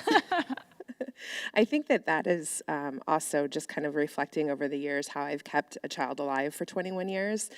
I have taken a lot of just that reflecting time and look back and realized it wasn't just me.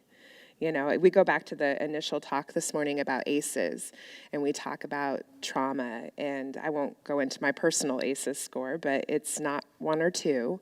And, you know, that left me feeling really doubtful about how I could come and raise these 2 boys. I was like, man, this journey that I've been on up to now has not been the smoothest.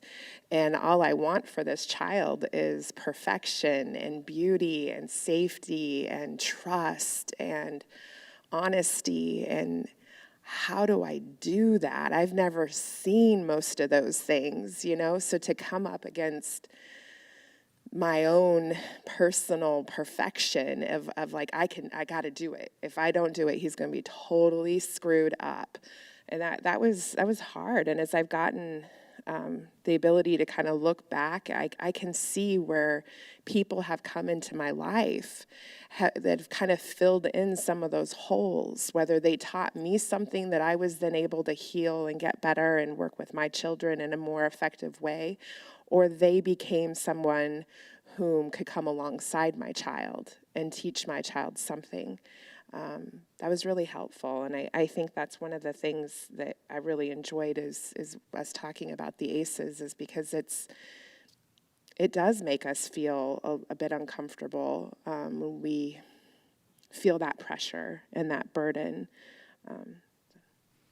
Yeah, and thinking back to our conversation or the presentation just before us about balancing, I remember someone was talking to me about balancing at work, and they were throwing these things, I think they were markers, and they said, you know, here, grab this marker, and then here's another one, and, you know, all of a sudden you just have all these markers in your hand, and you're like, what am I supposed to be doing? And it was to represent all the different things that you have to do as a part of this job, and I think about that kind of often as a parent, of all the different things that we have to do, of, you know, we are in charge of the meal planning and the birthdays and the play dates, and keeping the kids breathing and alive, and knowing the different medications that they're on, and then the doctor's appointments, and then, you know, stressing about what does this diagnosis mean, and what does that look like, and how does that change our life, and, you know, that it's a spectrum of different things that, you know, we deal with as parents. And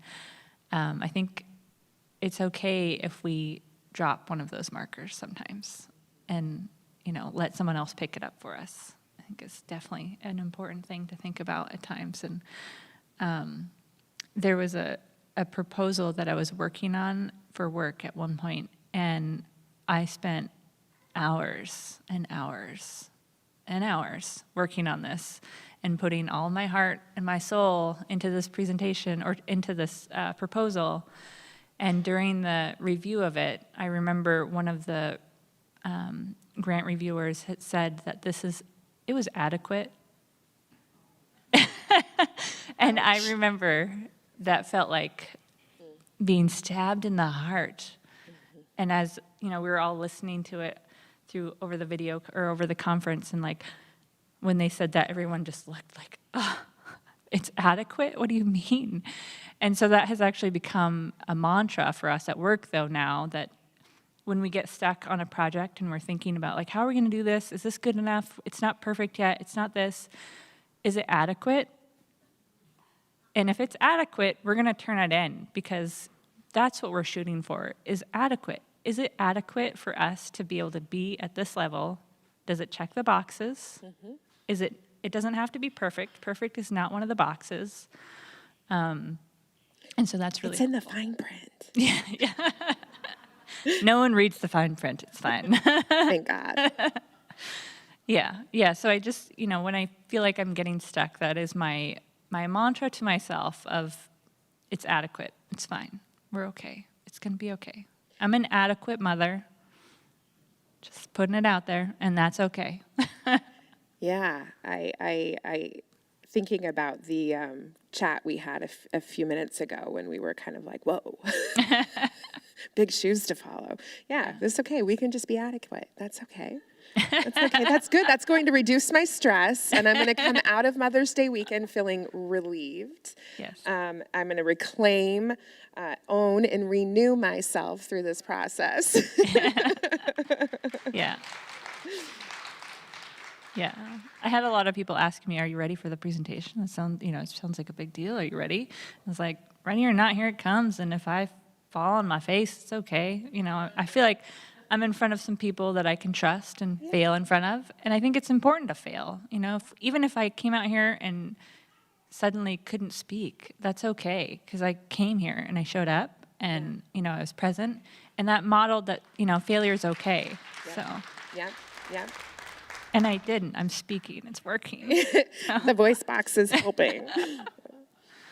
I'm looking down because I when we were talking through this morning, all the great presentations and speakers that we had, I was thinking about how the emotional becomes physical and how, we can really spin ourselves out. So I encourage people as they're considering their own stories and their own journeys.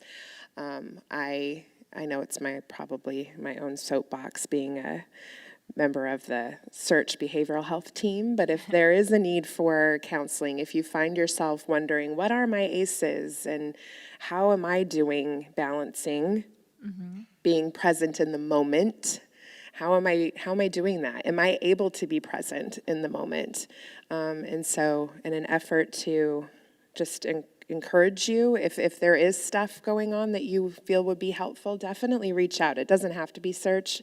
It can be SEARHC. But find someone. Find someone that encourages you.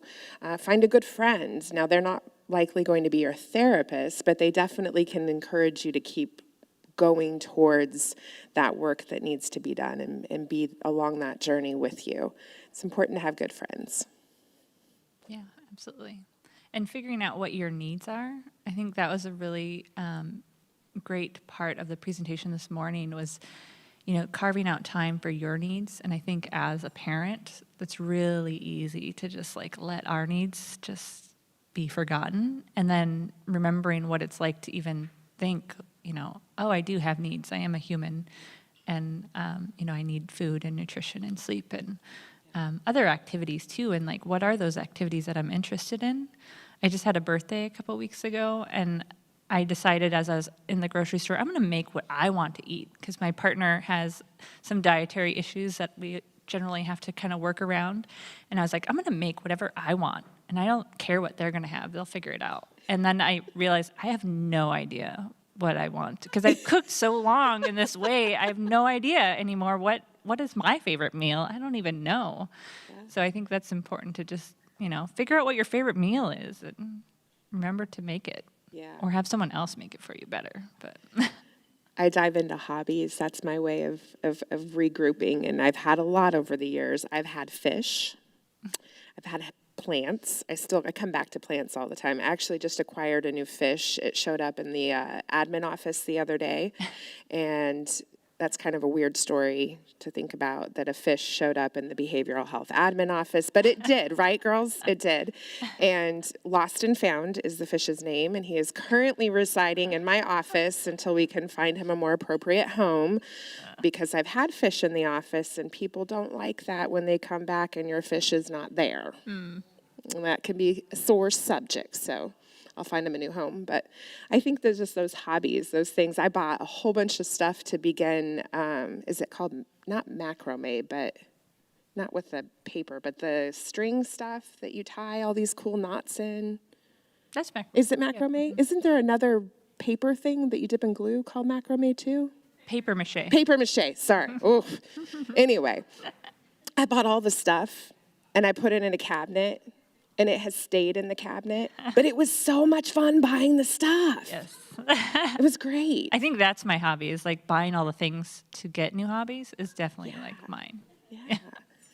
Yeah, we have a lot of that going on. Yeah. And that's good. I think that does continue that hope-filled, place that we're wanting to be in life. Is we're forward. We have a view and a vision for the future. Yeah, I'm big into hobbies and crafting, and I'm really, really good at starting all of the projects and finishing them, not so much, but that's okay. I have a few bags. Yeah. It's okay. Yeah. I give you permission to do that. Sweet. You don't need my permission, but I will support you. Thanks. You I will too. support you.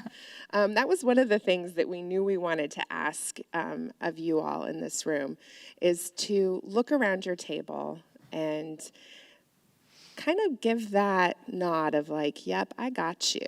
Whether it be social media, whether it be the next time you run into each other at the grocery store, whether it be you run into each other at work, but just to kind of know, I got you. It's okay. It's okay. We're gonna be each other's buddies through this, right? Like this life is not meant to be a competition. We're on an individual journey with a big group of people, and we can support whatever thing it is that you are desiring for your life. If it's going to lead you somewhere good, be blessed. Let's do that. Doesn't have to look like mine. Doesn't have to look like yours. Yes. Yeah, absolutely. All right. Well, thank you. Yes, thank you guys.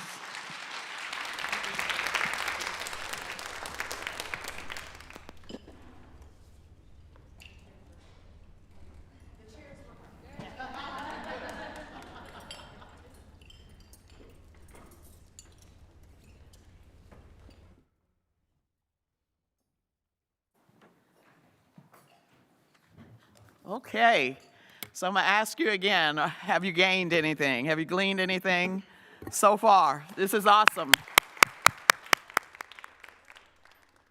So we're a little ahead of time, and the caterers are setting up for lunch. We're gonna go ahead and take that time for lunch, but I want to encourage you, if you have not signed up for the door prizes, we're going to be doing that shortly after lunch is over. We're ready to give away the 2 Alaska Airline Miles tickets and some other gifts that we want to give away today. So make sure that you've signed up. We've pulled the little white container in so that we could sort of monitor it, and we don't want anybody to take anybody's name out. We do have some tricksters around here among us. So, but I think the little sign-up sheets are still on the table in the lobby. So if you have not signed up yet, please do, and we'll get your name in and start the drawing. And also, I'm sure that we have some nurses here with us, and if not, probably virtually. We would like to say Happy Nurses Week. Yesterday started it, and it's through next Thursday. So nurses, we appreciate you. We thank you for all that you do every day, and you've kept things going over these last 2 years. You've sacrificed, and in ways that you probably never dreamed that you would be. So thank you, thank you, thank you. Let's give them a hand.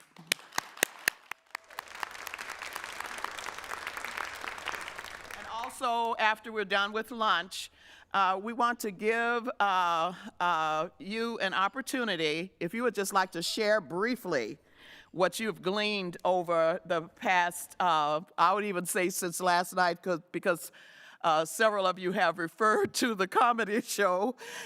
It was therapy, guys. It really was. I have not laughed out like that in a very, very long time. So we want to give you the opportunity to just share briefly what you've learned as we've gathered this weekend in the 2022 Reclaim, Own, and Renew Conference. So I'm going to let you enjoy your lunch and do some last-minute shopping. Our vendors, please come and eat with us. Please do. There's enough to share. Thank you so much. Enjoy your lunch.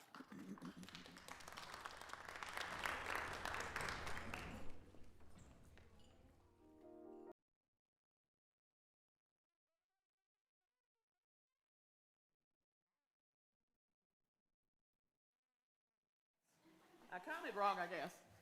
Everybody got a gift? Yeah, the flowers were a part of that first group. Okay. You all got a bag? Oh. Okay, we'll get to the flowers. We'll get back to the flowers. Okay. All right. So right now we'd like to give those who want to share, if you've gleaned something that you would like to share with us today, I'll just ask for 4 volunteers to come up front, if you wouldn't mind, and just share, if you would like to. I've heard many comments this afternoon, and if you would like that opportunity, we want to give it to you. Okay? Right here. This is Soma.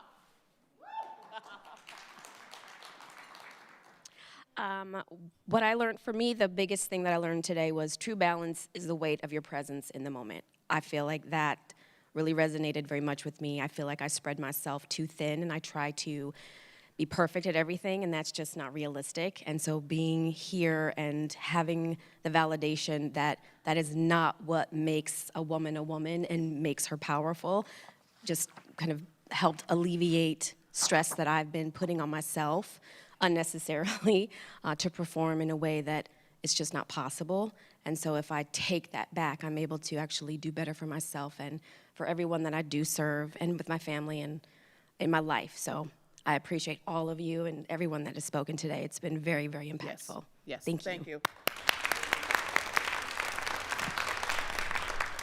Next.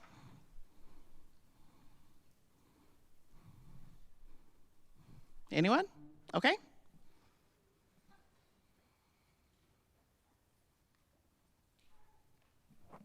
My boss told me I had to come up. No, I know, right? First of all, I'm just really happy to be here. I don't live in Juneau, and so it's nice to be here and be part of something like this. But what I learned is that I have a really strong group of girlfriends that always really support me, but that's a really small group.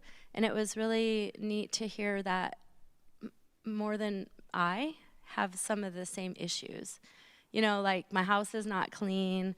I have a child with a chronic illness. I've always worked full time, and I'm always pushing myself to not look sad or to balance it or to look perfect. And it's like I heard the same thing coming from more than just my group of 5 girlfriends that I hang out with. So it just validates that we're all going through it and that I'm not alone. So thank you for that. Awesome. Thank you. Anyone else? We want to give you the opportunity. Shelley?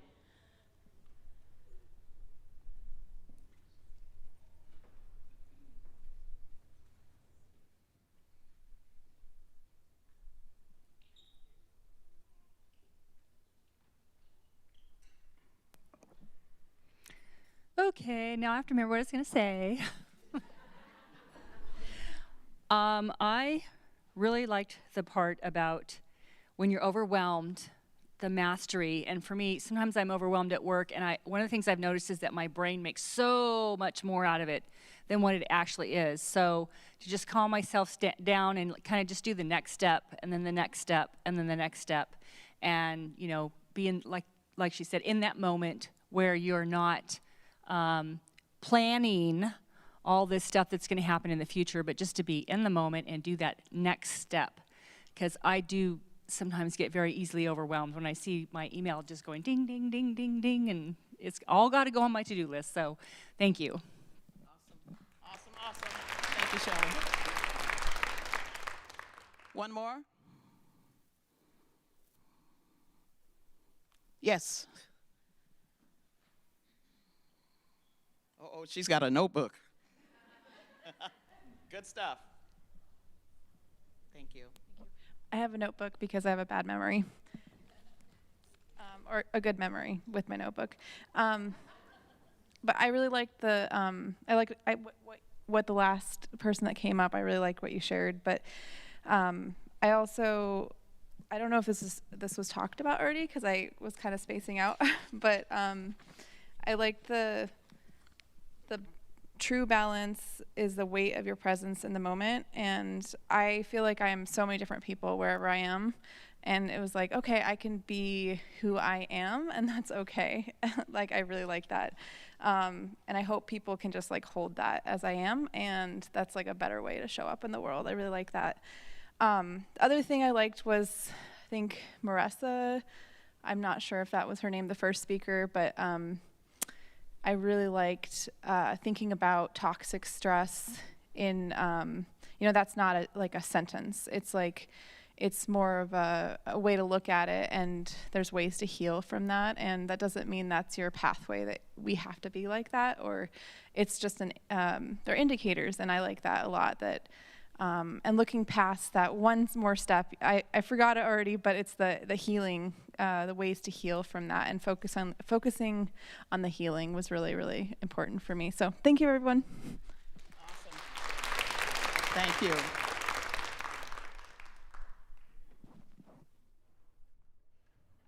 I was thinking we were done with all the speakers. I forgot that I was supposed to do the last one. I just moved my paper, and I was like, consider gratitude. So I guess I need to go ahead and do this.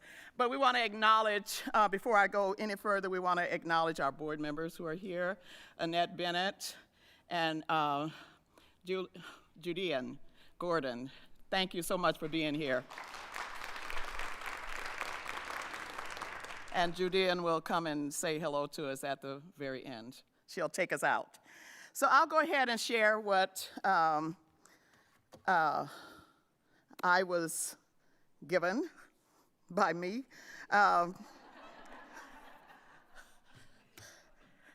Considering gratitude. It's very short. The last 2 years has been very challenging, and we all know this. We've referred to it several times today. It's been very hard, very different lifestyle. We've been faced with matters and decisions that we never dreamed that we would have to face in our lifetime. In these uncertain and challenging months we've lived through, there are plenty reasons to be negative, plenty, and all justified. Plenty of reasons to join the cynical, sarcastic, and sometimes just downright crude narrative. In these times, people want to be heard as never before. They want to voice their opinions, hoping that others will jump on board and be like them. I've never seen anything like this world we're living in today. Never. We're fussing and cussing and fighting among each other, hoping that somehow it's going to bring peace or normalcy. We've created an extremely hostile and negative atmosphere throughout our world. It's just unprecedented How many of you know that it's so easy to go left and that it's easy to slide into that negative space? I did. In the early months of all of this confusion and chaos, I jumped right in with everybody else. 2020 started off with a bang. Kobe died. COVID hit. The worldwide lockdown. Fires in the East Coast. Hurricanes in the South. And George Floyd. That one hits me harder than anything. I won't go into all that I experienced during this time. I'll just say that it wasn't good. I didn't like a whole lot of people. It wasn't healthy, and I couldn't find anything right with the world in those days. And I truly felt justified in the way I felt. I'd have to live, you'd have to live, in my skin to truly understand where I was coming from. By nature, I'm a very happy, joyful, and positive being. Seldom do I feel down. It takes a lot to get me in that place. It's how I was wired in my mother's womb. But that event, along with the others that we were experiencing at that time, and happening simultaneously, took me to a place that I had not visited before. It took me a few months, but I came out of that ugly, dark, negative space. After talking to people that I trusted with that and received good counseling, I decided that in spite of that I would live, that I would love, and that I would continue making a difference in my world. Everything that I was feeling was real and it mattered, but not to the point of living sad, depressed, and hopeless with no peace and no joy. I looked around and I began counting my blessings.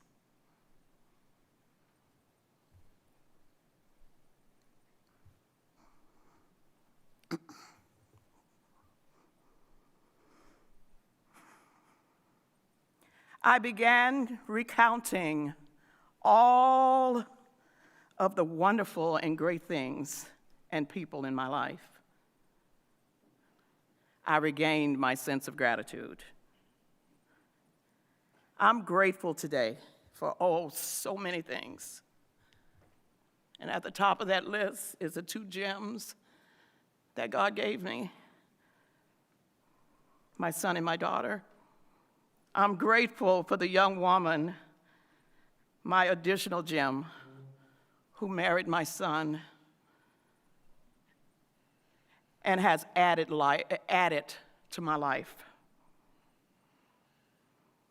I'm grateful for my 2 precious, precious grand gems, who I didn't realize I could live without until I got them. They drive me crazy, but I love them. My life is so rich. I'm grateful for life. I'm grateful for health. I'm grateful for strength. Now, I can lose about 5 pounds and it'll be good, but I'm basically a healthy person. And I have a sound mind, and I'm grateful for that. I'm grateful for friends who love me, and I'm grateful for those who speak life to me, and they speak life to me often. I'm grateful for resources and provision to enjoy this life that God's given me. I'm grateful for each of you, for those of you who decided to come and be with us this weekend. I'm grateful for the women in my life who encourage and inspire me to dream big and keep dreaming and keep reaching higher. I'm so grateful. I chose not to go down the ungrateful lane, not another moment, because it gave me absolutely nothing but an ungrateful heart. May I encourage you today, I told y'all I wasn't going to be long, huh? That if you're feeling stuck in a negative lane, consider counting your blessings. Consider gratefulness. Consider looking for the good rather than the bad. The good is all around us, guys. Girls, we might not be able to change anything that is going on right now, but what we can change is our outlook, our perspective, and our mindset. As I was preparing for today, actually, this is the third one that I prepared. I've changed it many times. I came across a prayer that all of us are familiar with, and I'm going to share it with you now. God, grant me the serenity, the peace, the calm, the oasis in the midst of the storm, to accept the things, the situations that I cannot change, and give me the courage to change the things that I can change, and then grant me the divine wisdom to know the difference. Consider gratefulness in this chaos, ladies. Consider gratitude. Consider thanksgiving. And when you do, your life would change, and it'll change forever. Thank you.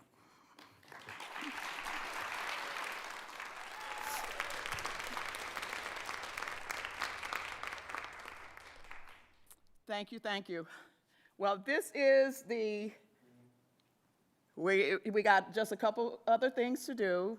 I'm gonna ask Judean if she would come and share, and then Alyssa's gonna come and sing us out. Thank you so much, Alyssa, for coming. And as Judean comes, can one lady at every table who is courageous raise your hand? Just one at every table. Okay? Do I see a hand at every table? Okay, all right. You get to take the centerpiece home. To all the courageous ones. Come on, Judy.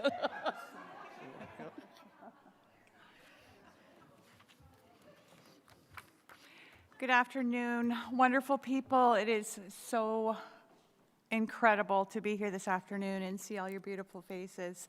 I am so grateful to be here. I was able to attend a Roar conference a few years ago, and it was so uplifting. And as women, we try to do a perfect job on everything we do. And it's nice to know that we are imperfect. So I'm really grateful to be here. My name is Judine Gordon. I am the vice chair of Southeast Alaska Health Center, maybe?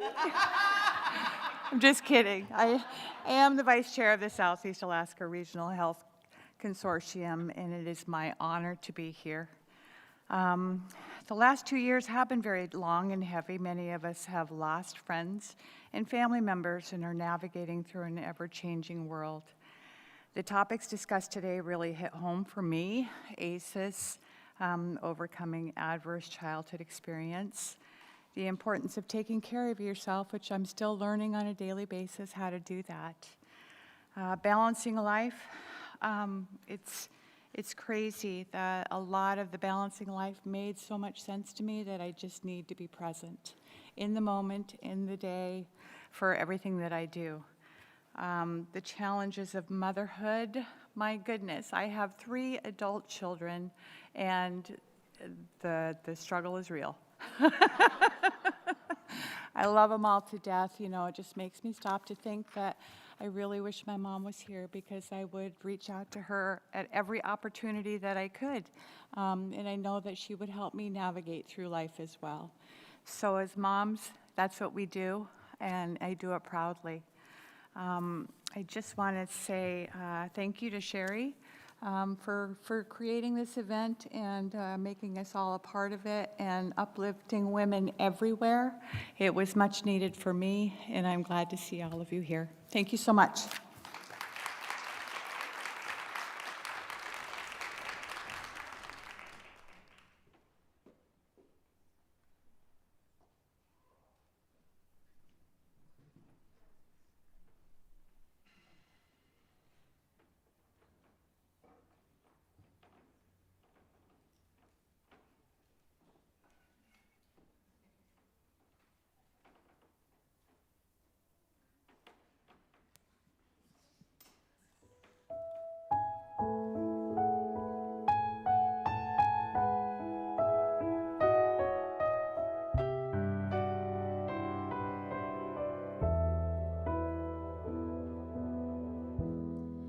I pray you'll be our eyes and watch us where we go,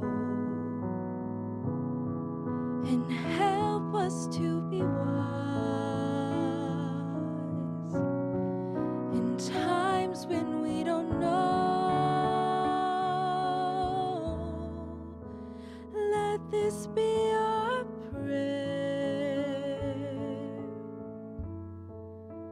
When we lose our way,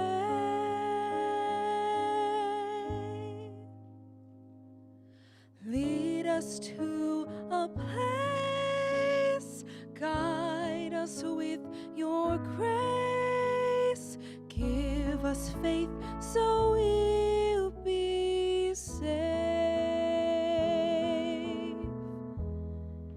The light that you give us will help us find our way and watch us from above with each passing day. Let this be our prayer. When we lose our way,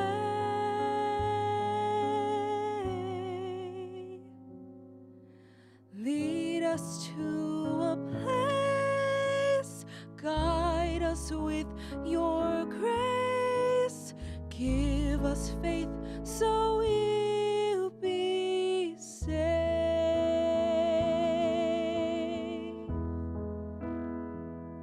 Oh, let our hearts be filled with only your love, and let the light of heaven show the way. Even when darkness tries to overwhelm us, you will surely help us when we call your name. The light that you give us will help us find our way.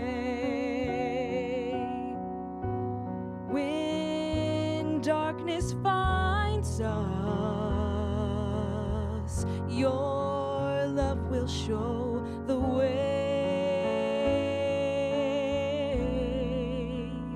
Let this be our prayer. When we lose our way,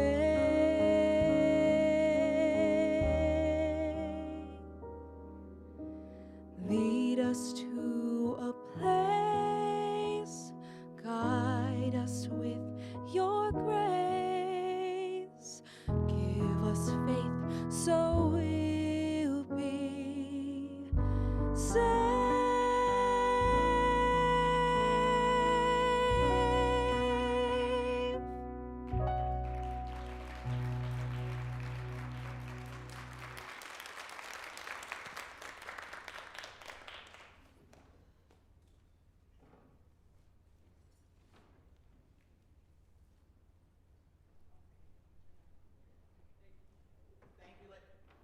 Thank you, ladies. We'll see you next year. It's been great.